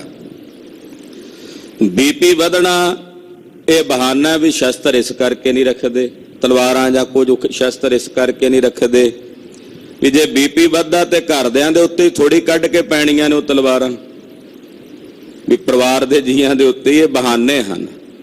ਸ਼ਸਤਰ ਚਲਾਉਣ ਵਾਸਤੇ ਜਿਗਰਾ ਵੀ ਚਾਹੀਦਾ ਹੁੰਦਾ, ਹੌਸਲਾ ਵੀ ਚਾਹੀਦਾ ਹੁੰਦਾ। ਇਹ ਬਹਾਨੇ ਹਨ ਜਿਹੜੇ ਆਮ ਕਰਕੇ ਬਹੁਤ ਸਾਰੇ ਸਿੱਖਾਂ ਨੇ ਬਣਾਏ ਹੁੰਦੇ। ਜੇ ਕਿਸੇ ਦੇ ਘਰ 'ਚ ਹੋਵੇ ਵੀ ਕੋਈ ਤਲਵਾਰ ਵਿਆਹ ਵਾਲੇ ਦਿਨ ਕਿਸੇ ਲਾੜੇ ਵਾਸਤੇ, ਉਹ ਤਾਂ ਖਰੀਦਣੀ ਪੈਂਦੀ ਹੈ। ਉਹ ਵੀ ਕਿਤੇ ਰੱਖੀ ਹੋਵੇ ਤੇ ਉਹਨੂੰ ਵੀ ਜਰ ਲੱਗਾ ਹੁੰਦਾ, ਉਹਦੀ ਵੀ ਕੋਈ ਸੰਭਾਲ ਨਹੀਂ ਹੁੰਦੀ, ਪੇਟੀ ਦੇ ਥੱਲੇ ਜੀ ਜਾ ਕੇ ਸੁੱਟ ਦਿੰਦੇ ਆ। ਫਿਰ ਕਹਿੰਦੇ ਆ ਖਾਲਸਾ ਰਾਜ ਕਰੇਗਾ, ਆ ਕੇ ਰੋਜ਼ ਪੜਨਗੇ ਰਾਜ ਕਰੇਗਾ ਖਾਲਸਾ, ਆਕੀ ਰਹੇ ਨਾ ਕੋਈ। ਸ਼ਸਤਰਨ ਕੇ ਅਧੀਨ ਹੈ ਰਾਜ, ਜੋ ਨਾ ਧਰੈ ਤਿਸ ਬਿਗੜਾ ਕਾਜ। ਬਿਨਾ ਸ਼ਸਤਰ ਬਾਂਧੇ ਨਰੰਗ ਭੇਟ ਜਾਨੋ, ਗਹੇ ਕਾਨ ਤਾ ਕੋ ਕਿਤੈ ਲੈ ਸਿਧਾਨੋ। ਸ਼ਸਤਰ ਕਿਸੇ ਦੇ ਉੱਤੇ ਹਮਲਾ ਕਰਨ ਵਾਸਤੇ ਨਹੀਂ, ਕੋਈ ਹਮਲਾਵਰ ਹੋ ਕੇ ਆਵੇ ਉਹਨੂੰ ਰੋਕਣ ਵਾਸਤੇ ਹੁੰਦੇ। ਹਮਲਾਵਰ ਹੋ ਕੇ ਆਵੇ ਉਹਨੂੰ ਰੋਕਣ ਵਾਸਤੇ ਨੇ ਸ਼ਸਤਰ। ਤੋ ਮਹਾਰਾਜ ਸੱਚੇ ਪਾਤਸ਼ਾਹ ਜੀ ਨੇ ਹੁਕਮ ਕੀਤਾ ਖਾਲਸਾ ਸ਼ਸਤਰ ਧਾਰੀ, ਸ਼ਸਤਰ ਰੱਖਣ ਦਾ ਹੁਕਮ ਹੈ ਖਾਲਸੇ ਨੂੰ। ਤੋ ਗਰੀਬ ਨਵਾਜ ਪਾਤਸ਼ਾਹ ਜੀ ਦੇ ਖਜ਼ਾਨੇ ਵਿੱਚ ਅਨੇਕਾਂ ਹੀ ਸ਼ਸਤਰ, ਫਿਰ ਉਹਨਾਂ ਸ਼ਸਤਰਾਂ ਦੀ ਸੇਵਾ ਹੁੰਦੀ। ਮੈਂ ਉਦਾਹਰਨ ਤਾਂ ਦੇ ਰਿਹਾ ਕਿ ਭਾਈ ਜੇ ਕਿਸੇ ਦੇ ਘਰ ਵਿੱਚ ਕੋਈ ਸ਼ਸਤਰ ਹੈ ਤਾਂ ਉਹ ਸ਼ਸਤਰ ਦੀ ਸੇਵਾ ਸੰਭਾਲ ਕਰਕੇ ਉਹਨੂੰ ਚੰਗੀ ਤਰ੍ਹਾਂ ਮਾਂਜ ਕੇ ਉਹਦੇ ਤੇ ਤੇਲ ਵਗੈਰਾ ਨਾਰੀਅਲ ਦਾ ਲਾ ਕੇ ਉਹਨੂੰ ਤਾਂ ਰੱਖਿਆ ਕਰੋ ਘਰ ਵਿੱਚ, ਵੀ ਉਹਨੂੰ ਜਰ ਨਾ ਫੜੇ। ਉਹ ਸ਼ਸਤਰ ਜਰ ਫੜ ਜੇ ਤੇ ਸ਼ਸਤਰ ਖਤਮ ਹੋ ਜਾਂਦਾ। ਸ਼ਸਤਰ ਦੀ ਪਾਲਣਾ ਕਰੋਗੇ, ਸ਼ਸਤਰ ਤੁਹਾਡੀ ਪਾਲਣਾ ਕਰੇਗਾ। ਜੇ ਸ਼ਸਤਰ ਦੀ ਪਾਲਣਾ ਤੁਸੀਂ ਨਹੀਂ ਕਰਨੀ ਤੇ ਫਿਰ ਤੁਹਾਡੀ ਪਾਲਣਾ ਸ਼ਸਤਰ ਕਿਵੇਂ ਕਰੇਗਾ? ਮੌਕੇ ਤੇ ਉਹਨੇ ਕੰਮ ਨਹੀਂ ਕਰਨਾ। ਤੋ ਪਾਤਸ਼ਾਹ ਜੀ ਨੇ ਖਾਲਸੇ ਵਿੱਚ ਰਵਾਇਤ ਚਲਾਈ ਕਿ ਦੁਸਹਿਰੇ ਦੇ ਦਿਨਾਂ ਵਿੱਚ, ਆਮ ਬਰਸਾਤਾਂ ਦੇ ਦਿਨ ਹੋ ਕੇ ਖਤਮ ਹੁੰਦੇ ਆ, ਉਦੋਂ ਸਾਰੇ ਸ਼ਸਤਰਾਂ ਨੂੰ ਬਾਹਰ ਕੱਢਣਾ ਤੇ ਉਹਨਾਂ ਦੀ ਸੇਵਾ ਸੰਭਾਲ ਹੋਣੀ। ਮਹਾਰਾਜ ਜੀ ਦੇ ਸਿਲੇਖਾਨੇ ਵਿੱਚ, ਸ਼ਸਤਰਾਂ ਦੇ ਖਜ਼ਾਨੇ 'ਚ ਸੈਫਾਂ, ਸਰੋਈਆਂ, ਸਾਂਗਾਂ, ਬਹੁਤ ਸਾਰੇ ਸ਼ਸਤਰ, ਬੰਦੂਕਾਂ, ਤਮਾਂਚੇ, ਬਿਛੂਏ, ਖੰਜਰ, ਚੱਕਰ, ਤੋਮਰ, ਭਾਲੇ, ਖੰਡੇ, ਤਬਰ, ਤੀਰ, ਇਹ ਸਾਰੇ ਸ਼ਸਤਰ ਮਹਾਰਾਜ ਸੱਚੇ ਪਾਤਸ਼ਾਹ ਦੇ ਖਜ਼ਾਨੇ 'ਚੋਂ ਕੱਢ ਕੇ ਉਹਨਾਂ ਦੀ ਸੇਵਾ ਹੋ ਰਹੀ ਹੈ, ਪੂਜਾ ਹੋ ਰਹੀ ਹੈ। ਪੂਜੈ ਸਕਲ ਪ੍ਰੇਮ ਕਰ ਉਰ ਕੋ, ਮਨ ਦਾ ਬੜਾ ਭਾਰੀ ਪ੍ਰੇਮ ਕਰਕੇ ਸਿੰਘ ਸ਼ਸਤਰਾਂ ਦੀ ਪੂਜਾ ਕਰਦੇ ਹਨ। ਭੋਜਨ ਅਨੇਕ ਪ੍ਰਕਾਰ ਕਰਾਏ, ਨਾਲ ਲੰਗਰ ਚੱਲਦੇ ਕਈ ਪ੍ਰਕਾਰ ਦੇ ਰੋਜ਼, ਨਾਲ ਸ਼ਸਤਰਾਂ ਦੀ ਪੂਜਾ ਹੁੰਦੀ ਹੈ, ਨਾਲ ਕਈ ਪ੍ਰਕਾਰ ਦੇ ਭੋਜਨ ਲੰਗਰਾਂ ਵਿੱਚ ਵਰਤਦੇ ਨੇ। ਪੂਰੀ ਪੰਚਾਮ੍ਰਿਤ ਵਰਤਾਏ, ਕੜਾ ਪ੍ਰਸ਼ਾਦ ਦੀਆਂ ਦੇਗਾਂ ਵਰਤਦੀਆਂ ਨੇ, ਪੂੜੀਆਂ ਵਰਤਦੀਆਂ ਨੇ, ਕਚੋਰੀਆਂ ਵਰਤਦੀਆਂ ਨੇ, ਹੋਰ ਕਈ ਤਰ੍ਹਾਂ ਦੇ ਜਿਹੜੇ ਲੰਗਰ ਦੇ ਪਕਵਾਨ ਨੇ ਉਹ ਵਰਤਦੇ ਨੇ। ਜੈ ਜੈ ਸ਼ਬਦ ਉਚਾਰਨ ਕਰਤੇ, ਔਰ ਰਸਨਾ ਤੋਂ ਜੈ ਜੈਕਾਰ ਦਾ ਨਾਦ ਉਚਾਰਦੇ ਹਨ। ਬੰਦ ਗੌਰ ਜਾ ਕੋ ਮੁਦ ਧਰਤੇ, ਔਰ ਚੰਡੀ ਚਰਿੱਤਰ ਦਾ ਜਾਪ ਕਰਕੇ, ਸ਼ਸਤਰਾਂ ਦੀ ਭਗਉਤੀ ਦੀ ਪੂਜਾ ਕਰਕੇ ਖੁਸ਼ੀ ਮਨਾਉਂਦੇ ਹਨ। ਪੁਨਹ ਦਸਹਿਰਾ ਕੋ ਦਿਨ ਹੋਵਾ, ਇਹ ਤਾਂ ਨਰਾਤਰਿਆਂ ਦੇ ਦਿਨ ਬੀਤੇ ਤੇ ਦੁਸਹਿਰੇ ਦਾ ਦਿਨ ਆਇਆ ਹੈ ਸਿੰਗਾਰਿਓ ਅਗਰ ਖਰੋਵਾ। ਉਸ ਦਿਨ ਸਾਰੇ ਵਾਹਨ ਵੀ ਸ਼ਿੰਗਾਰੇ, ਘੋੜੇ ਸ਼ਿੰਗਾਰ ਕੇ ਸੋਹਣੇ ਤਰੀਕੇ ਨਾਲ ਰੱਖੇ। ਕਰ ਵਾਹਨ ਕੀ ਪੂਜਾ ਭਲੇ, ਘੋੜਿਆਂ ਤੇ ਹਾਥੀਆਂ ਦੀ ਵੀ, ਵਾਹਨਾਂ ਦੀ ਵੀ ਕਹਿੰਦੇ ਪੂਜਾ ਕੀਤੀ। ਉਹ ਵੀ ਜੰਗ ਦੇ ਮੈਦਾਨ 'ਚ ਕੰਮ ਆਉਂਦੇ ਐ। ਇਸੇ ਕਰਕੇ ਹੁਣ ਤੱਕ ਵੀ ਨਿਹੰਗ ਸਿੰਘ ਜਦੋਂ ਘੋੜਿਆਂ ਤੇ ਸਵਾਰ ਹੁੰਦੇ ਆ, ਪਹਿਲਾਂ ਘੋੜਿਆਂ ਦੇ ਅਗਲੇ ਪਾਸੇ ਘੋੜੇ ਦੇ ਸਨਮੁਖ ਆ ਕੇ ਉਹਨੂੰ ਪ੍ਰਣਾਮ ਕਰਕੇ ਫਿਰ ਘੋੜੇ ਤੇ ਬਹਿੰਦੇ ਆ। ਇਹ ਭਾਵਨਾ ਰੱਖ ਕੇ ਵੀ ਇਹ ਕਲਗੀਧਰ ਦੇ ਘੋੜੇ ਹਨ, 10ਵੇਂ ਪਾਤਸ਼ਾਹ ਦੇ। ਹਾਂਜੀ, ਵਹਿਰ ਖੇਲ ਬੇਹਿਤ ਚੜ ਚਲੇ, ਫਿਰ ਕਹਿੰਦੇ ਸ਼ਿਕਾਰ ਖੇਡਣ ਵਾਸਤੇ ਘੋੜਿਆਂ ਤੇ ਸਵਾਰ ਹੋ ਕੇ ਗਏ। ਵਿਚਰਤ ਆਯੁਧ ਵਿਦਿਆ ਕਰਤੇ, ਸ਼ਸਤਰਾਂ ਦੀ ਪੂਜਾ ਕਰਕੇ ਤੇ ਸ਼ਿਕਾਰ ਤੇ ਗਏ। ਆਯੁਧ ਵਿਦਿਆ ਸ਼ਸਤਰ ਵਿਦਿਆ ਦਾ ਅਭਿਆਸ ਕਰਦੇ ਹਨ। ਤੁਰੰਗ ਤਵਾਏ ਤੁਫੰਗ ਸੰਭਰਤੇ। ਘੋੜਾ ਦੌੜਾ ਕੇ ਬੰਦੂਕ ਕਿਵੇਂ ਚਲਾਉਣੀ ਹੈ, ਦੌੜਦੇ ਹੋਏ ਘੋੜੇ ਦੇ ਉੱਤੇ ਬਹਿ ਕੇ ਬੰਦੂਕ ਨਾਲ ਗੋਲੀ ਦਾ ਨਿਸ਼ਾਨਾ ਕਿਵੇਂ ਲਾਉਣਾ, ਉਹ ਵਿਦਿਆ ਦਾ ਅਭਿਆਸ ਸਿੰਘ ਕਰਦੇ ਹਨ। ਛੋਰਤ ਬਾਨ ਨਿਸ਼ਾਨਾ ਹਨ ਤੇ। ਔਰ ਤੀਰ ਕਮਾਨ ਦੇ ਵਿੱਚੋਂ ਤੀਰ ਚਲਾਉਂਦੇ ਨੇ ਔਰ ਨਿਸ਼ਾਨੇ ਨੂੰ ਸੇਧਦੇ ਹਨ। ਤੋਮਰ ਦੀਹ ਭਰਮਾਵੇ ਤਨ ਤੇ। ਘੋੜੇ ਤੇ ਹੀ ਸਵਾਰ ਹੋ ਕੇ ਵੱਡੀਆਂ ਬਰਛੀਆਂ ਤੇ ਬਰਛਿਆਂ ਨੂੰ ਭਰਮਾਉਂਦੇ ਨੇ, ਨੇਜੇਬਾਜ਼ੀ ਕਰਦੇ ਹਨ। ਭਗਪਤ ਦਰਸ਼ਨ ਕਰ ਮੁਰ ਆਏ। ਇਸ ਪ੍ਰਕਾਰ ਨਾਲ ਸਾਰੇ ਵਾਹਨਾਂ ਦੇ ਉੱਤੇ ਸਵਾਰ ਹੋ ਕੇ ਸ਼ਿਕਾਰ ਖੇਡ ਕੇ ਪਰਤੇ। ਜਥਾ ਜੋਗ ਉਤਸ਼ਾਹ ਬਣਾਏ। ਦੁਸਹਿਰੇ ਦਾ ਦਿਨ ਬੜੇ ਜਥਾ ਯੋਗ ਉਤਸ਼ਾਹ ਦੇ ਨਾਲ ਮਨਾਇਆ। ਖਾਲਸੇ ਨੇ ਸ਼ਿਕਾਰ ਵੀ ਖੇਡਿਆ। ਇਸ ਪ੍ਰਕਾਰ ਕੇ ਕਰੇ ਬਿਲਾਸੇ। ਇਸ ਪ੍ਰਕਾਰ ਨਾਲ ਕਈ ਪ੍ਰਕਾਰ ਦੇ ਬਿਲਾਸ ਸਤਿਗੁਰੂ ਕਲਗੀਧਰ ਪਾਤਸ਼ਾਹ ਜੀ ਮਹਾਰਾਜ ਜੀ ਨੇ ਖਾਲਸੇ ਸਮੇਤ ਕੀਤੇ। ਬਾਗ ਅਜਾਇਬ ਸਾਹਿਬ ਬਾਸੇ। ਬੜਾ ਸੁੰਦਰ ਬਗੀਚਾ ਹੈ, ਬਾਗ ਹੈ ਜਿਹਦੇ ਵਿੱਚ ਕਲਗੀਆਂ ਵਾਲੇ ਪਾਤਸ਼ਾਹ ਜੀ ਮਹਾਰਾਜ ਜੀ ਵਸਦੇ ਨੇ, ਆਗਰੇ 'ਚ ਰਹਿੰਦੇ ਨੇ। ਦਿਵਸ ਤਰੋਦਸੀ ਕੋ ਪੁਨ ਆਇਓ। ਦੁਸਹਿਰੇ ਦਾ ਦਿਨ ਬੀਤ ਗਿਆ, ਇਕਾਦਸ਼ੀ ਦਾ ਵੀ ਬੀਤ ਗਿਆ, ਇਸੇ ਤਰ੍ਹਾਂ ਤਰੋਦਸ਼ਮੀ ਦਾ ਦਿਨ ਆ ਗਿਆ। ਕੂਚ ਕਰੋ ਸ਼੍ਰੀ ਮੁਖ ਫੁਰਮਾਇਓ। ਤਰੋਦਸ਼ਮੀ ਵਾਲੇ ਦਿਨ 13ਵੀਂ ਵਾਲੇ ਦਿਨ ਸਤਿਗੁਰੂ ਜੀ ਨੇ ਹੁਕਮ ਕੀਤਾ, ਖਾਲਸਾ ਜੀ ਚਲੋ ਹੁਣ ਚਾਲਾ ਮਾਰੀਏ। ਦੁਸਹਿਰੇ ਦੇ ਜੋੜ ਮੇਲੇ ਮਨਾ ਰਹੇ ਨੇ ਖਾਲਸੇ ਪੰਥ ਨੇ, ਹੁਣ ਇੱਥੋਂ ਅੱਗੇ ਕੂਚ ਕਰੀਏ, ਚਾਲੇ ਮਾਰੀਏ। ਵਸਤਰ ਸ਼ਸਤਰ ਸਜ ਕੈ ਬਿਦ ਨਾਨਾ। ਸਾਰੇ ਸਿੰਘ ਸ਼ਸਤਰ ਵਸਤਰਾਂ ਨੂੰ, ਨਾਨਾ ਪ੍ਰਕਾਰ ਦੇ ਸੋਹਣੇ ਸ਼ਸਤਰਾਂ ਵਸਤਰਾਂ ਨੂੰ ਸਰੀਰ ਤੇ ਧਾਰਨ ਕਰਕੇ ਹੋਏ ਤਿਆਰ ਪ੍ਰਭ ਚਹਿਸ ਪਿਆਨਾ। ਮਹਾਰਾਜ ਜੀ ਕੋਲ ਆ ਗਏ। ਕਲਗੀਧਰ ਪਾਤਸ਼ਾਹ ਨੇ ਸੁੰਦਰ ਵਸਤਰ, ਸੋਹਣੇ ਸ਼ਸਤਰ ਆਪਣੇ ਸਰੀਰ ਤੇ ਧਾਰਨ ਕੀਤੇ ਔਰ ਪ੍ਰਭੂ ਜੀ ਹੁਣ ਆਗਰੇ ਤੋਂ ਪਿਆਨ ਕਰਨਾ ਚਾਹੁੰਦੇ ਹਨ। ਸੁਨ ਸੁਧ ਨਗਰ ਆਗਰੇ ਸੰਗਤ। ਜਦੋਂ ਆਗਰੇ ਦੀ ਸੰਗਤ ਨੂੰ ਖਬਰ ਹੋਈ ਕਿ ਕਲਗੀਆਂ ਵਾਲੇ ਪਾਤਸ਼ਾਹ ਜੀ ਮਹਾਰਾਜ ਜੀ ਨੇ ਚਾਲੇ ਮਾਰਨ ਦੀ ਤਿਆਰੀ ਕਰ ਲਈ ਹੈ, ਕੂਚ ਕਰਨ ਲੱਗੇ ਹਨ, ਦਰਸ਼ਨ ਹਿਤ ਉਮਡੇ ਕਰ ਪੰਗਤ। ਉਹ ਆਗਰੇ ਸ਼ਹਿਰ ਦੀਆਂ ਸਾਰੀਆਂ ਸੰਗਤਾਂ ਵਹੀਰਾਂ ਘੱਤ ਕੇ ਕਲਗੀਧਰ ਜੀ ਦੇ ਦਰਸ਼ਨ ਕਰਨ ਵਾਸਤੇ ਆਈਆਂ। ਇਹ ਅਕੋਰ ਕਰ ਜੋਰਤ ਮਿਲੇ। ਕਈ ਤਰ੍ਹਾਂ ਦੀਆਂ ਭੇਟਾਵਾਂ ਲੈ ਕੇ ਸਤਿਗੁਰੂ ਸੱਚੇ ਪਾਤਸ਼ਾਹ ਜੀ ਨੂੰ ਹੱਥ ਜੋੜ ਕੇ ਆਣ ਕੇ ਮਿਲੇ। ਖੁਸ਼ੀ ਲਈ ਸਤਿਗੁਰ ਕੀ ਭਲੇ। ਔਰ ਮਹਾਰਾਜ ਜੀ ਦੇ ਪਾਸੋਂ ਖੁਸ਼ੀਆਂ ਪ੍ਰਾਪਤ ਕੀਤੀਆਂ ਸੰਗਤ ਨੇ। ਭੁੱਲਾਂ ਚੁੱਕਾਂ ਦੀ ਮਾਫੀ ਮੰਗੀ ਮਹਾਰਾਜ। ਆਗਰੇ ਵਿੱਚ ਆਪ ਜੀ ਦੇ ਦਰਸ਼ਨ ਦਿਦਾਰੇ ਕਰਦਿਆਂ, ਆਪ ਜੀ ਦੀ ਸੇਵਾ ਟਹਿਲ ਕਰਦਿਆਂ ਅਨੇਕ ਪ੍ਰਕਾਰ ਦੀਆਂ ਭੁੱਲਾਂ ਹੋ ਜਾਂਦੀਆਂ। ਗਰੀਬ ਨਵਾਜ ਤੁਹਾਡੇ ਸੇਵਕ ਹਾਂ, ਆਦਰੇ ਸੇਵਕ ਹਾਂ ਮਹਾਰਾਜ, ਕਿਰਪਾ ਕਰਕੇ ਦਇਆ ਕਰਕੇ ਸਾਨੂੰ ਬਖਸ਼ ਲੈਣਾ।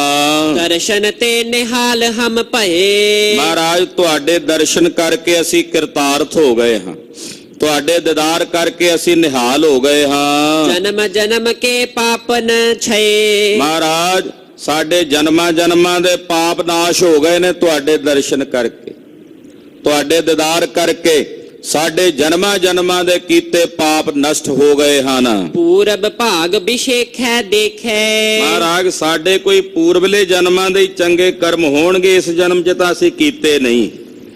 ਪਿਛਲੇ ਜਨਮਾਂ ਦੇ ਕਰਮਾਂ ਦਾ ਸਾਨੂੰ ਪਤਾ ਨਹੀਂ ਮਹਾਰਾਜ, ਇਸ ਜਨਮ 'ਚ ਨਹੀਂ ਸਨ ਕੋਈ ਸਾਡੇ ਚੰਗੇ ਕਰਮ। ਕੋਈ ਪੂਰਬਲੇ ਜਨਮਾਂ ਦੇ ਤੁਸੀਂ ਸਾਡੇ ਚੰਗੇ ਭਾਗ ਵੇਖੇ ਨੇ ਜਿਨ੍ਹਾਂ ਨੂੰ ਫਲ ਦਿੱਤਾ, ਆਪ ਜੀ ਨੇ ਦਰਸ਼ਨ ਦਿੱਤੇ ਹਨ। ਮਾਨੁਖ ਤਨ ਸਗਰੇ ਅਵਰੇਖੇ। ਮਹਾਰਾਜ ਇਹ ਮਾਨੁਖ ਤਨ, ਇਹ ਮਨੁੱਖੀ ਸਰੀਰ ਵਿੱਚ ਆਪ ਜੀ ਦੇ ਦਰਸ਼ਨ ਕੀਤੇ ਹਨ। ਲਗੇ ਉਪਾਇਨ ਕੇ ਅੰਬਾਰ। ਮਹਾਰਾਜ ਜੀ ਦੇ ਚਰਨਾਂ 'ਚ ਏਦਾਂ ਸੰਗਤਾਂ ਆਈਆਂ ਆਗਰੇ ਦੀਆਂ ਵਿਦਾ ਕਰਨ ਵਾਸਤੇ। ਅਨੇਕ ਪ੍ਰਕਾਰ ਦੀਆਂ ਭੇਟਾਵਾਂ ਗੁਰਸਿੱਖਾਂ ਨੇ ਅਰਪਣ ਕੀਤੀਆਂ। ਢੇਰ ਲੱਗ ਗਏ ਭੇਟਾਵਾਂ ਦੇ ਗੁਰੂ ਪਾਤਸ਼ਾਹ ਦੇ ਚਰਨਾਂ ਵਿੱਚ। ਦੇ ਦਰਸ਼ਨ ਪ੍ਰਭ ਭੇ ਅਸਵਾਰ। ਸਾਰਿਆਂ ਨੂੰ ਖੁੱਲੇ ਦਰਸ਼ਨ ਦਿਦਾਰੇ ਦੇ ਕੇ ਗਰੀਬ ਨਵਾਜ ਪਾਤਸ਼ਾਹ ਜੀ ਘੋੜੇ ਤੇ ਸਵਾਰ ਹੋਏ। ਤੇਰਾ ਕਰਿਓ ਤਾਲ ਪਰ ਜਾਏ। ਲਾਗੇ ਹੀ ਇੱਕ ਤਾਲ ਸੀ, ਉੱਥੇ ਜਾ ਕੇ ਸਤਿਗੁਰੂ ਜੀ ਨੇ ਡੇਰਾ ਕੀਤਾ। ਕਈ ਗੁਰਮੁਖ ਪਿਆਰੇ ਕਹਿੰਦੇ ਵੀ ਗੁਰੂ ਕਾ ਜਿਹੜਾ ਤਾਲ ਹੈ ਇੱਥੇ ਵੀ ਸਤਿਗੁਰਾਂ ਡੇਰਾ ਕੀਤਾ। ਸੰਗ ਖਾਲਸਾ ਦਲ ਸਮੁਦਾਏ ਮਹਾਰਾਜ ਜੀ ਦੇ ਨਾਲ ਸਤਿਗੁਰਾਂ ਦਾ ਖਾਲਸਾ ਦਲ ਹੈ, ਫੌਜਾਂ ਹਨ। ਖਾਨ ਪਾਨ ਕਰ ਨਿਸਾ ਗੁਜ਼ਾਰੀ ਇੱਥੇ ਖਾਨ ਪਾਨ ਕਰਕੇ ਮਹਾਰਾਜ ਜੀ ਨੇ ਰਾਤ ਬਤੀਤ ਕੀਤੀ। ਭਈ ਪ੍ਰਾਤ ਹੋਈ ਸਵਾਰੀ ਅਗਲਾ ਦਿਨ ਚੜਿਆ, ਮਹਾਰਾਜ ਜੀ ਨੇ ਸਵਾਰੀ ਕੀਤੀ, ਘੋੜਾ ਸੱਜ ਕੇ ਸ਼ਿੰਗਾਰ ਕੇ ਲਿਆਂਦਾ। 3-4 ਮੰਜ਼ਲ ਕਰ ਦੀਹਾ ਲੰਮੀਆਂ ਮੰਜ਼ਲਾਂ ਤੈਅ ਕੀਤੀਆਂ 3-4, ਯਾਨੀ ਕਿ ਲੰਮਾ ਪੈਂਡਾ ਤੈਅ ਕੀਤਾ। ਲੰਮੀ ਮੰਜ਼ਲ ਦਾ ਮਤਲਬ ਹੁੰਦਾ ਵੀ ਇੱਕੋ ਦਿਨ 35-40 ਕੋਹ ਦਾ 50 ਕੋਹ ਦਾ ਪੈਂਡਾ ਤੈਅ ਕਰਨਾ। ਏਦਾਂ ਮਹਾਰਾਜ ਜੀ ਨੇ ਲੰਮੀਆਂ ਮੰਜ਼ਲਾਂ ਕੀਤੀਆਂ 3-4। ਮਿਲੇ ਆਨ ਨੌ ਰੰਗ ਸੁਤ ਜੀਹਾ ਤੇ ਅੱਗੇ ਆ ਕੇ ਨਰੰਗੇ ਦੇ ਪੁੱਤਰ ਨੂੰ ਆ ਮਿਲੇ। ਨਰੰਗੇ ਦਾ ਪੁੱਤਰ ਕੌਣ ਸੀ? ਸ਼ਹਿਜ਼ਾਦਾ ਮੁਅੱਜ਼ਮ, ਜਿਹੜਾ ਹਿੰਦੁਸਤਾਨ ਦੇ ਤਖਤ ਤੇ ਬਹਿ ਕੇ ਨੇ ਆਪਣਾ ਲਖਬ ਰਖਾਇਆ ਸੀ। ਬਹਾਦਰ ਸ਼ਾਹ ਇਹਦਾ ਨਾਮ, ਵੈਸੇ ਸ਼ਹਿਜ਼ਾਦਾ ਮੁਅੱਜ਼ਮ ਸੀ। ਤਖਤ ਤੇ ਬਹਿ ਕੇ ਬਹਾਦਰ ਸ਼ਾਹ ਸਦਾਇਆ। ਔਰੰਗੇ ਤੋਂ ਬਾਅਦ ਇਹ ਬਹਾਦਰ ਸ਼ਾਹ ਦਾ ਲੜਕਾ ਇੱਕ ਅਖੀਰਲਾ ਮੁਗਲਾਂ ਦਾ ਬਾਦਸ਼ਾਹ ਹੋਇਆ, ਬਹਾਦਰ ਸ਼ਾਹ ਜ਼ਫਰ, ਜਿਹਨੂੰ ਰੰਗੀਲਾ ਵੀ ਕਹਿੰਦੇ ਸੀ ਕਿਉਂਕਿ ਰੰਗ ਰਲੀਆਂ ਵਿੱਚ ਮਸਤ ਰਹਿੰਦਾ ਸੀ ਤੇ ਕਵਿਤਾ ਵੀ ਰਚਦਾ ਸੀ। ਬਹਾਦਰ ਸ਼ਾਹ ਜ਼ਫਰ ਇਹ ਕਵੀ ਵੀ ਸੀ। ਤੋ ਇਹ ਬਹਾਦਰ ਸ਼ਾਹ ਇਹ ਲਖਬ ਸੀ ਇਹਦਾ। ਸ਼ਹਿਜ਼ਾਦਾ ਮੁਅੱਜ਼ਮ ਇਹਦਾ ਨਾਂ ਸੀ। ਨਰੰਗੇ ਦਾ ਪੁੱਤਰ। ਇਹਨੂੰ ਸਤਿਗੁਰੂ ਕਲਗੀਧਰ ਜੀ ਰਾਜਸਥਾਨ ਦੇ ਇਲਾਕੇ ਚ ਆ ਮਿਲੇ। ਘੇਰ ਅਮੇਰ ਲੀਨ ਤਬ ਸ਼ਾਹੂ ਜੈਪੁਰ ਦੇ ਨਾਗੇ ਜਿਹੜੀ ਇਹ ਰਾਜਧਾਨੀ ਸੀ, ਪਹਿਲਾਂ ਅੰਬੇਰ ਰਾਜਧਾਨੀ ਸੀ, ਹੁਣ ਵੀ ਉੱਥੇ ਅੰਬੇਰ ਦਾ ਬੜਾ ਵੱਡਾ ਕਿਲਾ ਹੈ ਜੈਪੁਰ ਚ। ਜੈਪੁਰ ਬਾਅਦ ਵਿੱਚ ਰਾਜਧਾਨੀ ਬਣਾਈ, ਪਹਿਲਾਂ ਅੰਬੇਰ ਨੂੰ ਇਹਨਾਂ ਨੇ ਇਹ ਵਸਾਇਆ ਹੋਇਆ ਸੀ ਪੁਰਾਣਾ। ਅੰਬੇਰ ਦਾ ਜਿਹੜਾ ਇਲਾਕਾ ਸੀ ਉਹਨੂੰ ਜਾ ਕੇ ਬਹਾਦਰ ਸ਼ਾਹ ਨੇ ਘੇਰਾਬੰਦੀ ਚ ਲਿਆ। ਆਨ ਮਨਾਏ ਆਪਨ ਤਿਨ ਪਾਹੂ ਉਹਦੇ ਨਾਲ ਛੋਟੀ ਮੋਟੀ ਝਪਟ ਜੀ ਹੋਈ। ਉਸ ਰਾਜੇ ਨੂੰ ਇਹਨੇ ਆਪਣੀ ਆਨ ਮਨਾਈ। ਗਏ ਜੋਧਪੁਰ ਕੋ ਪੁਨ ਡੇਰੇ ਔਰ ਅੰਬੇਰ ਦੇ ਰਾਜੇ ਨੂੰ ਆਪਣੀ ਆਨ ਮਨਾ ਕੇ, ਜੈ ਸਿੰਘ ਹੀ ਇੱਥੋਂ ਦਾ ਸਵਾਈ ਰਾਜਾ ਸੀ ਉਸ ਵੇਲੇ। ਇਹ ਪਹਿਲਾ ਬਹਾਦਰ ਸ਼ਾਹ, ਇਹ ਬਹਾਦਰ ਸ਼ਾਹ ਦੇ ਖਿਲਾਫ ਲੜਿਆ ਸੀ ਤਾਰਾ ਆਜ਼ਮ ਨਾਲ, ਤਾਰਾ ਆਜ਼ਮ ਵੱਲੋਂ ਲੜਿਆ ਸੀ। ਤੋ ਬਹਾਦਰ ਸ਼ਾਹ ਨਾਲ ਥੋੜੀ ਬਹੁਤੀ ਤਕਰਾਰਬਾਜ਼ੀ ਸੀ, ਉਹ ਵੀ ਇਹਨੇ ਮੀਟਿੰਗ ਕਰਕੇ ਸਲਾਹ ਕਰਕੇ ਉਹਨੂੰ ਆਪਣੇ ਅਧੀਨ ਕਰਕੇ ਇੱਥੋਂ ਫਿਰ ਅੱਗੇ ਨੂੰ ਜੋਧਪੁਰ ਨੂੰ ਗਿਆ। ਮਿਲਿਓ ਅਜੀਤ ਸਿੰਘ ਬਲਹੇਰੇ ਜੋਧਪੁਰ ਦਾ ਰਾਜਾ ਸੀ ਰਾਜਾ ਅਜੀਤ ਸਿੰਘ।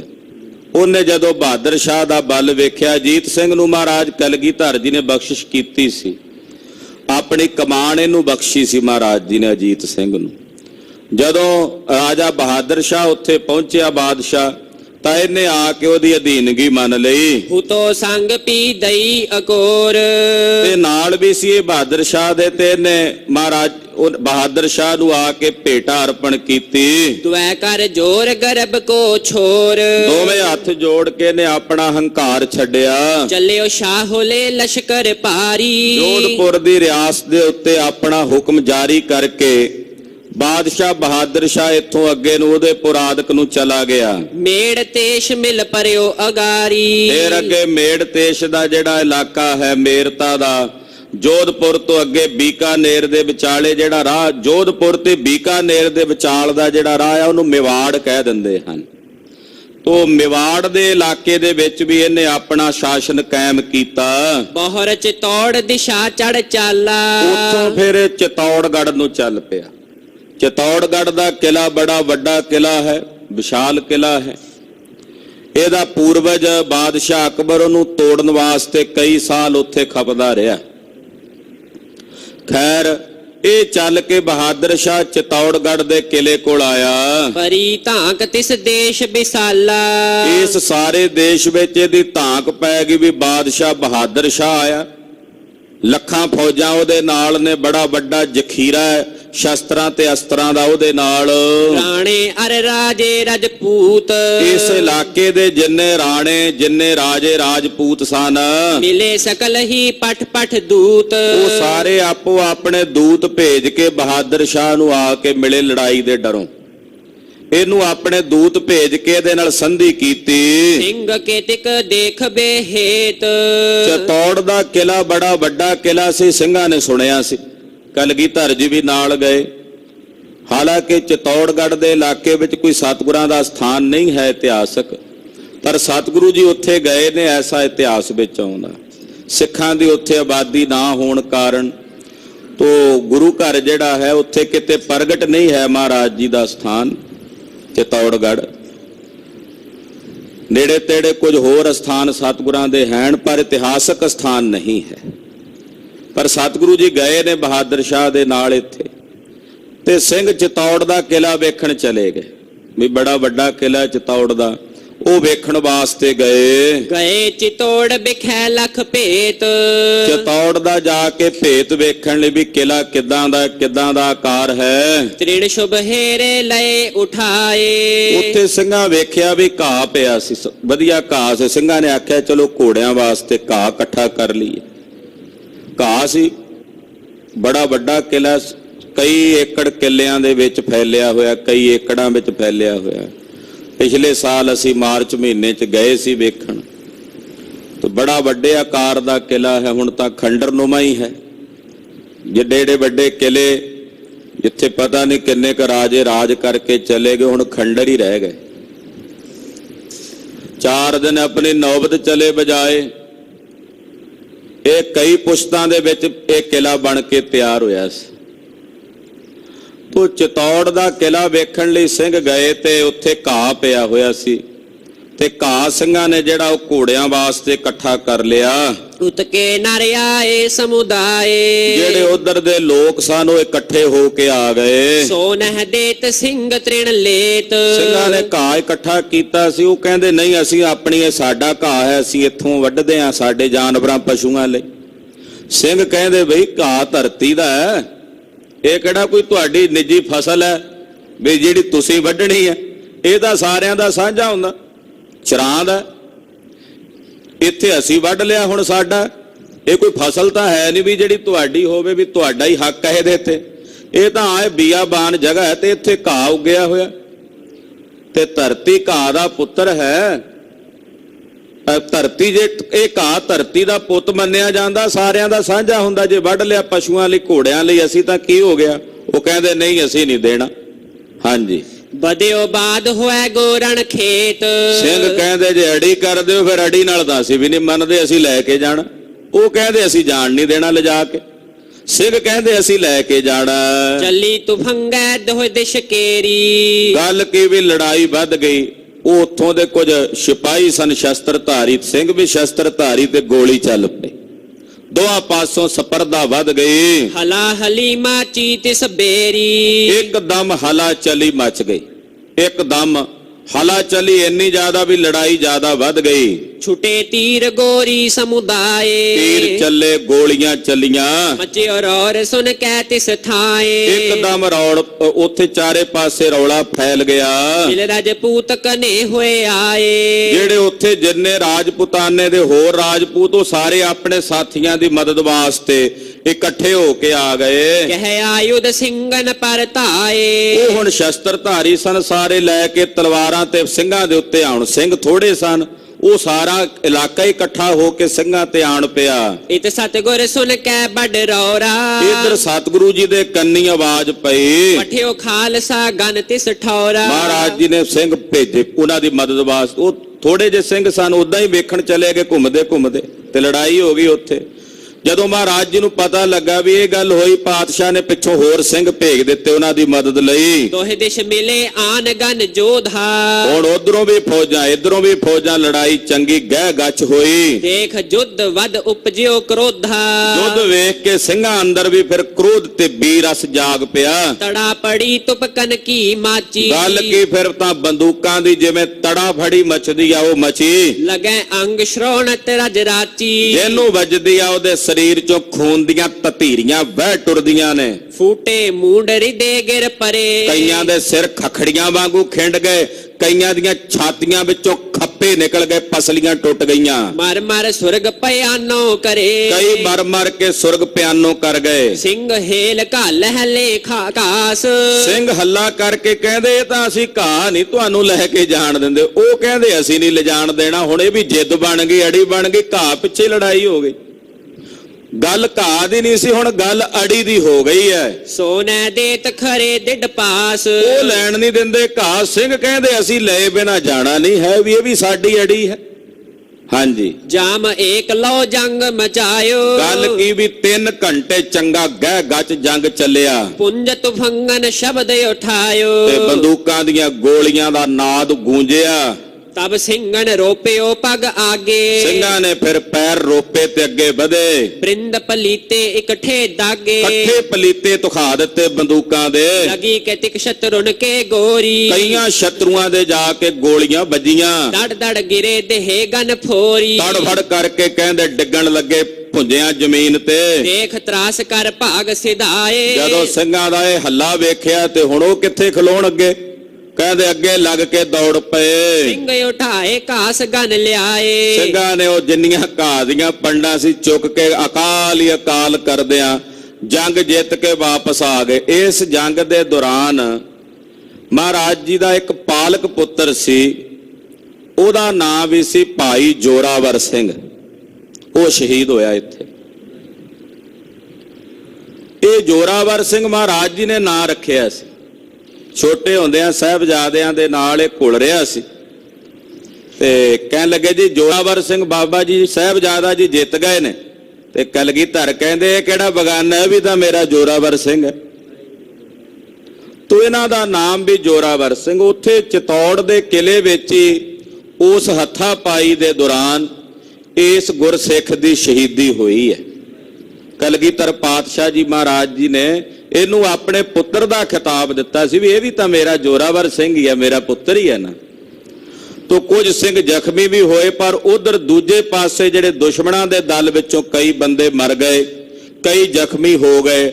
ਅਖੀਰ ਖਾਲਸਾ ਜਿੱਤ ਪ੍ਰਾਪਤ ਕਰਦਾ ਘਾਹ ਦੀਆਂ ਪੰਡਾਂ ਚੁੱਕ ਕੇ ਵਾਪਸ ਪਰਤਿਆ। ਸ਼੍ਰੀ ਗੁਰ ਹੇਰ ਤਿਨਹੋ ਸਮਝਾਇਓ, ਜਦੋਂ ਸਿੰਘ ਵਾਪਸ ਆਏ ਤੇ ਵੇਖ ਕੇ ਕਲਗੀਧਰ ਜੀ ਨੇ ਇਹਨਾਂ ਨੂੰ ਸਮਝਾਇਆ, ਬਿਨਾ ਕਹੇ ਕਿਮ ਜੰਗ ਮਚਾਇਓ। ਮਹਾਰਾਜ ਜੀ ਕਹਿੰਦੇ ਸਾਡੇ ਹੁਕਮ ਤੋਂ ਬਿਨਾਂ ਤੁਸੀਂ ਕਿਵੇਂ ਉੱਥੇ ਜੰਗ ਛੇੜ ਲਈ ਬਈ?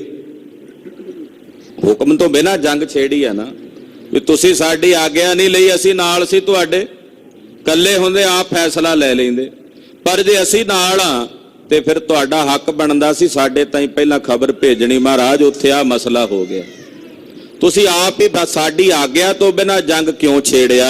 ਗਏ ਬਿਲੋਕਨ ਥਾਨ ਚਿਤੌੜ, ਤੁਸੀਂ ਤਾਂ ਚਿਤੌੜ ਦਾ ਕਿਲਾ ਵੇਖਣ ਗਏ ਸੀ ਕਿ ਲੜਨ ਗਏ ਸੀ ਉੱਥੇ? ਮਹਾਰਾਜ ਜੀ ਕਹਿੰਦੇ ਤਾੜਨਾ ਕਰਦੇ ਉਹਨਾਂ ਦੀ। ਤੁਸੀਂ ਚਿਤੌੜ ਦਾ ਕਿਲਾ ਵੇਖਣ ਗਏ ਸੀ ਕਿ ਲੜਾਈ ਕਰਨ ਗਏ ਸੀ? ਬਿਨ ਮਰਜ਼ੀ ਹਮਰੀ ਕੀ ਰੋਰ, ਸਾਡੀ ਮਰਜ਼ੀ ਤੋਂ ਬਿਨਾਂ ਜਾ ਕੇ ਉੱਥੇ ਲੜੇ ਹੋ। ਮਹਿ ਆਗੇ ਤੁਮ ਕੀ ਜੈ ਐਸੇ, ਮਹਾਰਾਜ ਜੀ ਕਹਿੰਦੇ ਅੱਗੇ ਤੋਂ ਨਾ ਕਰਿਓ ਏਦਾਂ, ਅੱਗੇ ਆਪਾਂ ਹਾਲੇ ਵਿਦੇਸ਼ ਵਿੱਚ ਹੀ ਫਿਰਨਾ, ਦੂਜੇ ਦੇਸ਼ਾਂ ਵਿੱਚ ਵੀ ਫਿਰਨਾ। ਮਹਾਰਾਜ ਜੀ ਕਹਿੰਦੇ ਅੱਗੇ ਤੋਂ ਐਸਾ ਨਹੀਂ ਕਰਨਾ, ਵਿੱਚ ਵਿਦੇਸ਼ ਰਨ ਠਾਨਤ ਜੈਸੇ। ਕਿਉਂਕਿ ਇੱਥੇ ਵਿਦੇਸ਼ ਦੇ ਇਲਾਕੇ ਵਿੱਚ ਇੱਥੋਂ ਤੁਹਾਨੂੰ ਭੇਤ ਹੈ ਵੀ ਇੱਥੋਂ ਦੇ ਇਲਾਕੇ ਦਾ ਨਵੇਂ ਆਏ ਹੋ ਤੁਸੀਂ ਇੱਥੇ, ਤੇ ਇੱਥੇ ਆ ਕੇ ਤੁਸੀਂ ਲੜਾਈ ਪਾ ਲਓ। ਹੁਣ ਕੀ ਜਾਣੋ ਵੀ ਉਹ ਕਿੰਨਾ ਕੁ ਉਹਨਾਂ ਕੋਲ ਬਲ ਹੈ, ਤੁਸੀਂ ਬਿਨਾਂ ਉਹਨਾਂ ਦਾ ਬਲ ਪਰਖਿਆ ਉਹਨਾਂ ਨਾਲ ਜੰਗ ਛੇੜ ਦਿੱਤਾ। ਇਹ ਯੋਗ ਨਹੀਂ, ਨੀਤੀ ਨਹੀਂ ਹੈ। ਮਹਾਰਾਜ ਜੀ ਕਹਿੰਦੇ ਜੇ ਲੜਾਈ ਹੋਵੇ ਤੇ ਪਹਿਲਾਂ ਦੁਸ਼ਮਣ ਦਾ ਬਲ ਵੇਖ ਲੈਣਾ ਚਾਹੀਦਾ, ਆਲਾ ਦੁਆਲਾ ਵੇਖ ਲੈਣਾ ਚਾਹੀਦਾ। ਤੁਸੀਂ ਬਿਨਾਂ ਕੁਝ ਵੇਖਿਆ ਸਮਝਿਆ ਲੜਾਈ ਕੀਤੀ ਹੈ। ਸੁਭਾਟ ਹਜ਼ਾਰੋਂ ਹੋਤ ਸਕੇਲਾ, ਉਹ ਮਿੰਟਾਂ ਵਿੱਚ ਉਹਨਾਂ ਦਾ ਇਲਾਕਾ ਹੈ, ਉਹ ਤਾਂ ਹਜ਼ਾਰਾਂ ਬੰਦੇ ਇਕੱਠੇ ਹੋ ਜਾਣਗੇ ਇੱਥੇ, ਹਜ਼ਾਰਾਂ ਨੂੰ ਆਪਣੇ ਨਾਲ ਲੈ ਆਣਗੇ। ਘੇਰ ਲੇਤ ਤੁਮ ਕੋ ਕਰ ਹੇਲਾ, ਤੁਸੀਂ ਥੋੜੇ ਜੋ ਤੁਹਾਨੂੰ ਆ ਕੇ ਘੇਰ ਲੈਣ ਚਾਰੇ ਪਾਸਿਓਂ ਹਜ਼ਾਰਾਂ ਬੰਦੇ ਆ ਕੇ, ਕੋ ਸਹਾਏ ਹੋ ਤਹਾਂ ਬਚਾਵਤ। ਫਿਰ ਦੱਸੋ ਕੌਣ ਸਹਾਇਤਾ ਕਰੇ? ਹੁਣ ਤਾਂ ਅਸੀਂ ਸੀ ਪਿੱਛੋਂ ਸਿੰਘ ਭੇਜ ਦਿੱਤੇ। ਏਦਾਂ ਜੇ ਤੁਸੀਂ ਕੱਲੇ ਤੋਂ ਕੱਲੇ ਹੋਵੋ ਤੇ ਲੜਾਈ ਕਰ ਲਵੋ, ਉਹ ਹਜ਼ਾਰਾਂ ਬੰਦੇ ਇਕੱਠੇ ਹੋ ਕੇ ਆ ਜਾਣ ਤੁਹਾਨੂੰ ਘੇਰ ਲੈਣ, ਤੇ ਫਿਰ ਕੌਣ ਤੁਹਾਡੀ ਸਹਾਇਤਾ ਕਰੇਗਾ ਬਈ? ਇਹ ਨੀਤੀ ਸਹੀ ਨਹੀਂ ਹੈ। ਮਹਾਰਾਜ ਜੀ ਕਹਿੰਦੇ ਯੋਗ ਨਹੀਂ ਹੈ, ਇਹ ਤਰੀਕਾ ਨਹੀਂ ਸੀ ਸਹੀ। ਪਹਿਲੇ ਹੀ ਸੰਗਰ ਕਰ ਕਹਾਵਤ, ਉਹ ਪਹਿਲੇ ਹੱਲੇ 'ਚ ਹੀ ਤੁਹਾਨੂੰ ਮਾਰ ਦਿੰਦੇ। ਇਤਿਆਦਿਕ ਸਮਝਾਏ ਟਿਕਾਏ, ਏਦਾਂ ਸਤਿਗੁਰਾਂ ਨੇ ਇਹਨਾਂ ਨੂੰ ਸਮਝਾਇਆ, ਆਖਿਆ ਖਾਲਸਾ ਜੀ ਤਿਆਰ ਬਰ ਤਿਆਰ ਰਹਿਣਾ, ਹਾਲੇ ਤੁਸੀਂ ਇਹਦੇ ਬਾਹਰਲੇ ਇਲਾਕੇ 'ਚ ਫਿਰ ਰਹੇ, ਇੱਥੋਂ ਦਾ ਤੁਹਾਨੂੰ ਭੇਤ ਨਹੀਂ ਹੈ। ਤੇ ਇਸ ਤਰ੍ਹਾਂ ਜੇ ਹੋ ਵੀ ਜਾਵੇ ਤੇ ਗੁਰਮਤਾ ਕਰ ਲੈਣਾ, ਪਹਿਲਾਂ ਆ ਕੇ ਆਪਣੇ ਮੁਖੀਆਂ ਦੇ ਨਾਲ ਬਹਿ ਕੇ ਗੱਲਬਾਤ ਕਰ ਲੈਣੀ ਹੈ, ਫਿਰ ਅੱਗੇ ਹੱਲਾ ਕਰਨਾ। ਕਿਸਹੂ ਨਰ ਤੇ ਗੁਰ ਸੁਨ ਪਾਏ, ਇਧਰ ਸਤਿਗੁਰੂ ਸੱਚੇ ਪਾਤਸ਼ਾਹ ਜੀ ਨੂੰ ਕਿਸੇ ਤੋਂ ਪਤਾ ਲੱਗਾ ਆਗੇ ਬਿਖਮ ਸਥਾਨ ਦੁਖਾਲਾ। ਇਧਰੋਂ ਚਤੋੜ ਤੋਂ ਪਰੇ ਨੂੰ ਜਿਹੜਾ ਰਾਹ ਜਾਣ ਵਾਲਾ ਉਹ ਕੋਈ ਔਖਾ ਰਾਹ ਹੈ, ਉਧਰ ਰਸਤਾ ਸਹੀ ਨਹੀਂ ਹੈ। ਚਤੌੜ ਦੇ ਕਿਲੇ ਦੇ ਆਲੇ ਦੁਆਲੇ ਵੀ ਬਹੁਤ ਸੰਘਣੇ ਕੰਡਿਆਲੇ ਜੇ ਜੰਗਲ ਨੇ, ਸੈਂਕੜੇ ਕਿੱਲਿਆਂ 'ਚ ਫੈਲੇ ਹੋਏ, ਦੂਰ ਦੂਰ ਤੱਕ ਉਹੀ ਨਜ਼ਰ ਆਉਂਦੇ ਆ, ਝਾੜ ਜਿਹੀ ਦਿਸਦੇ ਆ। ਮਹਾਰਾਜ ਜੀ ਨੂੰ ਸਿੰਘਾਂ ਨੇ ਆ ਕੇ ਕਿਸੇ ਨੇ ਦੱਸਿਆ ਵੀ ਮਹਾਰਾਜ ਇਧਰੋਂ ਰਸਤਾ ਜਿਹੜਾ ਹੈ ਉਹ ਜਾਣ ਵਾਲਾ ਸਹੀ ਨਹੀਂ ਹੈ, ਮਗ ਬਿਹੀਨ ਤੈ ਜਾਏ ਨ ਚਾਲਾ। ਰਾਹ ਜਿਹੜਾ ਉਹ ਝਾੜ ਜ਼ਿਆਦਾ ਸੰਘਣੇ ਨੇ, ਜੰਗਲ ਜ਼ਿਆਦਾ ਸੰਘਣੇ ਨੇ, ਉਹਨਾਂ ਵਿੱਚ ਰਸਤਾ ਨਹੀਂ ਹੈ ਚੱਲਣ ਲਈ। ਗਿਰ ਕਾਨਨ ਦੁਖਦਾਇਕ ਘਨੇ, ਪਹਾੜੀ ਜਿਹਾ ਇਲਾਕਾ ਹੈ ਤੇ ਫਿਰ ਜੰਗਲ ਵੀ ਜਿਹੜੇ ਨੇ ਉਹ ਦੁਖਦਾਈ ਨੇ, ਕੰਡਿਆਲੇ ਦਰਖਤ ਨੇ। ਕਹਾਂ ਪਿਆਨ ਨ ਕਿਉ ਹੂੰ ਬਨੇ, ਇੱਥੋਂ ਲੰਘ ਕੇ ਜਾ ਸਕਣਾ ਮਹਾਰਾਜ ਜੀ ਔਖਾ ਹੈ। ਤਬ ਸਤਿਗੁਰ ਉਤਤੇ ਹਟ ਪਰੇ, ਜਿੱਧਰ ਜਾ ਰਹੇ ਸਨ ਮਹਾਰਾਜ ਜੀ ਨੇ ਉੱਥੋਂ ਮੁੱਖ ਮੋੜਿਆ ਕਿ ਉਸ ਪਾਸਿਓਂ ਨਰਮਦਾ ਵਾਲੇ ਪਾਸੇ ਨੂੰ ਮਹਾਰਾਜ ਜੀ ਚੱਲ ਪਏ। ਚਿਤ ਮਗ ਸੁਨਿਓ ਹੂ ਤੋ ਸੁਖ ਕਰੇ, ਜਿੱਧਰ ਰਸਤਾ ਸੁਖਦਾਈ ਸੁਣਿਆ ਉਸ ਪਾਸੇ ਮਹਾਰਾਜ ਕਲਗੀਧਰ ਜੀ ਚੱਲ ਪਏ। ਤਿਤ ਹੀ ਦਿਸ਼ ਕੋ ਕੀਨ ਪਿਆਨਾ, ਉਸੇ ਦਿਸ਼ਾ ਵਾਲੇ ਪਾਸੇ ਮਹਾਰਾਜ ਜੀ ਚੱਲ ਪਏ। ਸਨੇ ਸਨੇ ਪਹੁੰਚੇ ਤਿਸ ਥਾਨਾ, ਸਹਿਜੇ ਸਹਿਜੇ ਚੱਲਦਿਆਂ ਉਸ ਥਾਂ ਤੇ ਪਹੁੰਚੇ ਨਦੀ ਨਰਮਦਾ ਤਟ ਬੜ ਹੇਰਾ, ਜਿੱਥੇ ਨਰਮਦਾ ਨਦੀ ਵਗਦੀ ਹੈ। बड़ी सुंदर रमणीक नदी है नर्मदा, स्वच्छ निर्मल जल है। तो उस नर्मदा नदी के किनारे महाराज सच्चे पातशाह जी आ पहुंचे हैं। उतरियो शाहो बहादुर हेरा, बादशाह बहादुर शाह भी इत्थे ही उतरिया होया सी नर्मदा। चितौड़ दा किला वेख के महाराज सच्चे पातशाह जी फौजा समेत नर्मदा के किनारे आ गए। दोहरा साहिब पहुंचे नदी तट, सिवर करियो शुभ थान। नर्मदा नदी के किनारे सतगुरु सच्चे पातशाह जी पहुंचे। भला थां वेख के अपनियां फौजां समेत, खालसे समेत सतगुरु जी ने सिवर कीता। सिवर दा मतलब हुंदा पड़ा कीता जां डेरा कीता। तो महाराज सच्चे पातशाह जी ने घोड़े बना दिते, हुक्म करके डेरा कीता नर्मदा दे किनारे। सिंह रहे पाछे कितिक, धरे तुफंग कमान। लम्मा पैंडा तय करके आए सी ते कुछ क सिंह पिछे रह गए, जिन्हां कोल बंदूकां ते तीर कमान सन। क्योंकि जदों लम्मा वहीर चल के आउंदा, कुछ पिछे कुछ इकट्ठे होके तां नहीं सी ना चल सकदे। ते कुछ क सिंह महाराज जी दे नाल अगे आ गए, कुछ क सिंह पिछे रह गए। गिणती दे जिवें आपां कह सकदे हां। तकरीबन हजूर साहब तक पहुंचदे महाराज जी नाल 2200 घोड़ सवार सन कलगीधर जी दे नाल। तो इत्थे कुछ क सिंह पिछे रह गए, जिन्हां कोल बंदूकां सन, तीर कमान सन, ते ओह पिछे आ रहे ने। हुण पिछे आउंदियां आउंदियां बादशाह बहादुर शाह दीयां फौजां भी सन पिछे। ਹੁਣ ਉਹਨਾਂ ਦੇ ਨਾਲ ਉਹ ਜਿਹੜੀ ਦੁਸ਼ਮਣਾਂ ਦੀ ਫੌਜ ਆ, ਹੁਣ ਉਹ ਸਿੰਘਾਂ ਨੂੰ ਵੇਖ ਕੇ ਕਿੱਥੇ ਉਹਨਾਂ ਨੂੰ ਬਰਦਾਸ਼ਤ ਹੁੰਦਾ। ਉਹਨਾਂ ਦੇ ਭਾਈ ਬੰਧੂ ਜੰਗ ਦੇ ਮੈਦਾਨ ਵਿੱਚ ਖਾਲਸੇ ਦੇ ਹੱਥੋਂ ਮਰੇ ਸਨ। ਜਿਵੇਂ ਇੱਕ ਮਿਆਨ 'ਚ ਦੋ ਤਲਵਾਰਾਂ ਰਹਿਣ ਵਾਲੀ ਗੱਲ ਹੈ ਨਾ, ਵੀ ਨਹੀਂ ਰਹਿੰਦੀਆਂ। ਦੋਹਾਂ ਦਲਾਂ ਦੀਆਂ ਫੌਜਾਂ ਇਕੱਠੀਆਂ ਰਹਿਣੀਆਂ ਔਖੀਆਂ ਸਨ। ਮੀਰ ਮੰਨੂ ਦੀ ਜਦੋਂ ਮਦਦ ਕਰਨ ਵਾਸਤੇ ਸਿੰਘ ਪਹੁੰਚੇ ਨਾ, ਲਖਪਤ ਰਾਏ ਦੇ ਕਹਿਣ ਤੇ, ਦੀਵਾਨ ਕੌੜਾ ਮੱਲ ਜੀ ਦੇ ਕਹਿਣ ਤੇ ਸਿੰਘ ਕਹਿਣ ਲੱਗੇ ਅਬਦਾਲੀ ਦੀ ਫੌਜ ਆਉਣੀ ਸੀ ਉਧਰ ਲੜਨ ਵਾਸਤੇ। ਸਿੰਘ ਕਹਿੰਦੇ ਵੀ ਸਾਨੂੰ ਤਾਂ ਤੁਸੀਂ ਸਾਰੇ ਇੱਕੋ ਜਿਹੇ ਲੱਗਦੇ ਹੋ, ਜਦੋਂ ਸਾਡੀ ਤਲਵਾਰ ਚੱਲੀ ਸਾਨੂੰ ਨਹੀਂ ਪਤਾ ਲੱਗਣਾ ਵੀ ਅਬਦਾਲੀ ਨਾਲ ਕਿਹੜੇ ਨੇ ਤੇ ਮੰਨੂ ਨਾਲ ਕਿਹੜੇ ਨੇ, ਅਸੀਂ ਤਾਂ ਸਾਰੇ ਸਾਫ਼ ਕਰ ਦੇਣੇ ਆ ਜਿਹੜਾ ਆ ਗਿਆ। ਉਹ ਕਹਿੰਦੇ ਵੀ ਫਿਰ ਕਿੱਦਾਂ ਕਰੀਏ, ਸਾਨੂੰ ਤਾਂ ਇੱਕੋ ਜਿਹੇ ਲੱਗਦੇ ਹੋ, ਮੁੱਛਾਂ ਜੀਆਂ ਕੱਟੀਆਂ ਹੁੰਦੀਆਂ, ਤੁਹਾਡੀਆਂ ਟੋਪ ਜੇ ਪਾਏ ਹੁੰਦੇ ਆ, ਸਾਨੂੰ ਤਾਂ ਨਹੀਂ ਸਿਆਣ ਹੁੰਦੀ। ਉਹ ਕਹਿਣ ਲੱਗੇ ਜੀ ਇਦਾਂ ਕਰੀਏ ਵੀ, ਸਿੰਘਾਂ ਨੂੰ ਕਹਿੰਦੇ ਫਿਰ ਤੁਸੀਂ ਦੱਸੋ ਕੀ ਹੱਲ ਹੈ। ਸਿੰਘ ਕਹਿਣ ਵੀ ਤੁਸੀਂ ਕਣਕ ਦੇ ਜਿਹੜੇ ਬੂਟੇ ਨੇ ਨਾ, ਉਹ ਤੋੜ ਕੇ ਆਪੋ ਆਪਣੇ ਜਿਹੜੇ ਟੋਪ ਨੇ ਉਹਨਾਂ 'ਚ ਲਾ ਲਓ, ਨਿਸ਼ਾਨੀ ਵੇਖ ਕੇ ਤੁਹਾਡੇ ਤੇ ਤਲਵਾਰ ਨਹੀਂ ਚੱਲੇਗੀ। ਇਹ ਖਾਲਸੇ ਦਾ ਜਲਾਲ ਸੀ ਤੇ ਫਿਰ ਉਹਦੇ ਵਿੱਚ ਖਾਲਸੇ ਦੀ ਜਿੱਤ ਵੀ ਹੋਈ ਸੀ। ਸੋ ਕਹਿਣ ਤੋਂ ਭਾਵ ਕਿ ਜਦੋਂ ਫੌਜਾਂ ਇਕੱਠੀਆਂ ਹੁੰਦੀਆਂ ਨੇ, ਫਿਰ ਉਸ ਵੇਲੇ ਦੋ ਰਾਜਿਆਂ ਦੀਆਂ ਫੌਜਾਂ ਇਕੱਠੀਆਂ ਨਹੀਂ ਰਹਿ ਸਕਦੀਆਂ।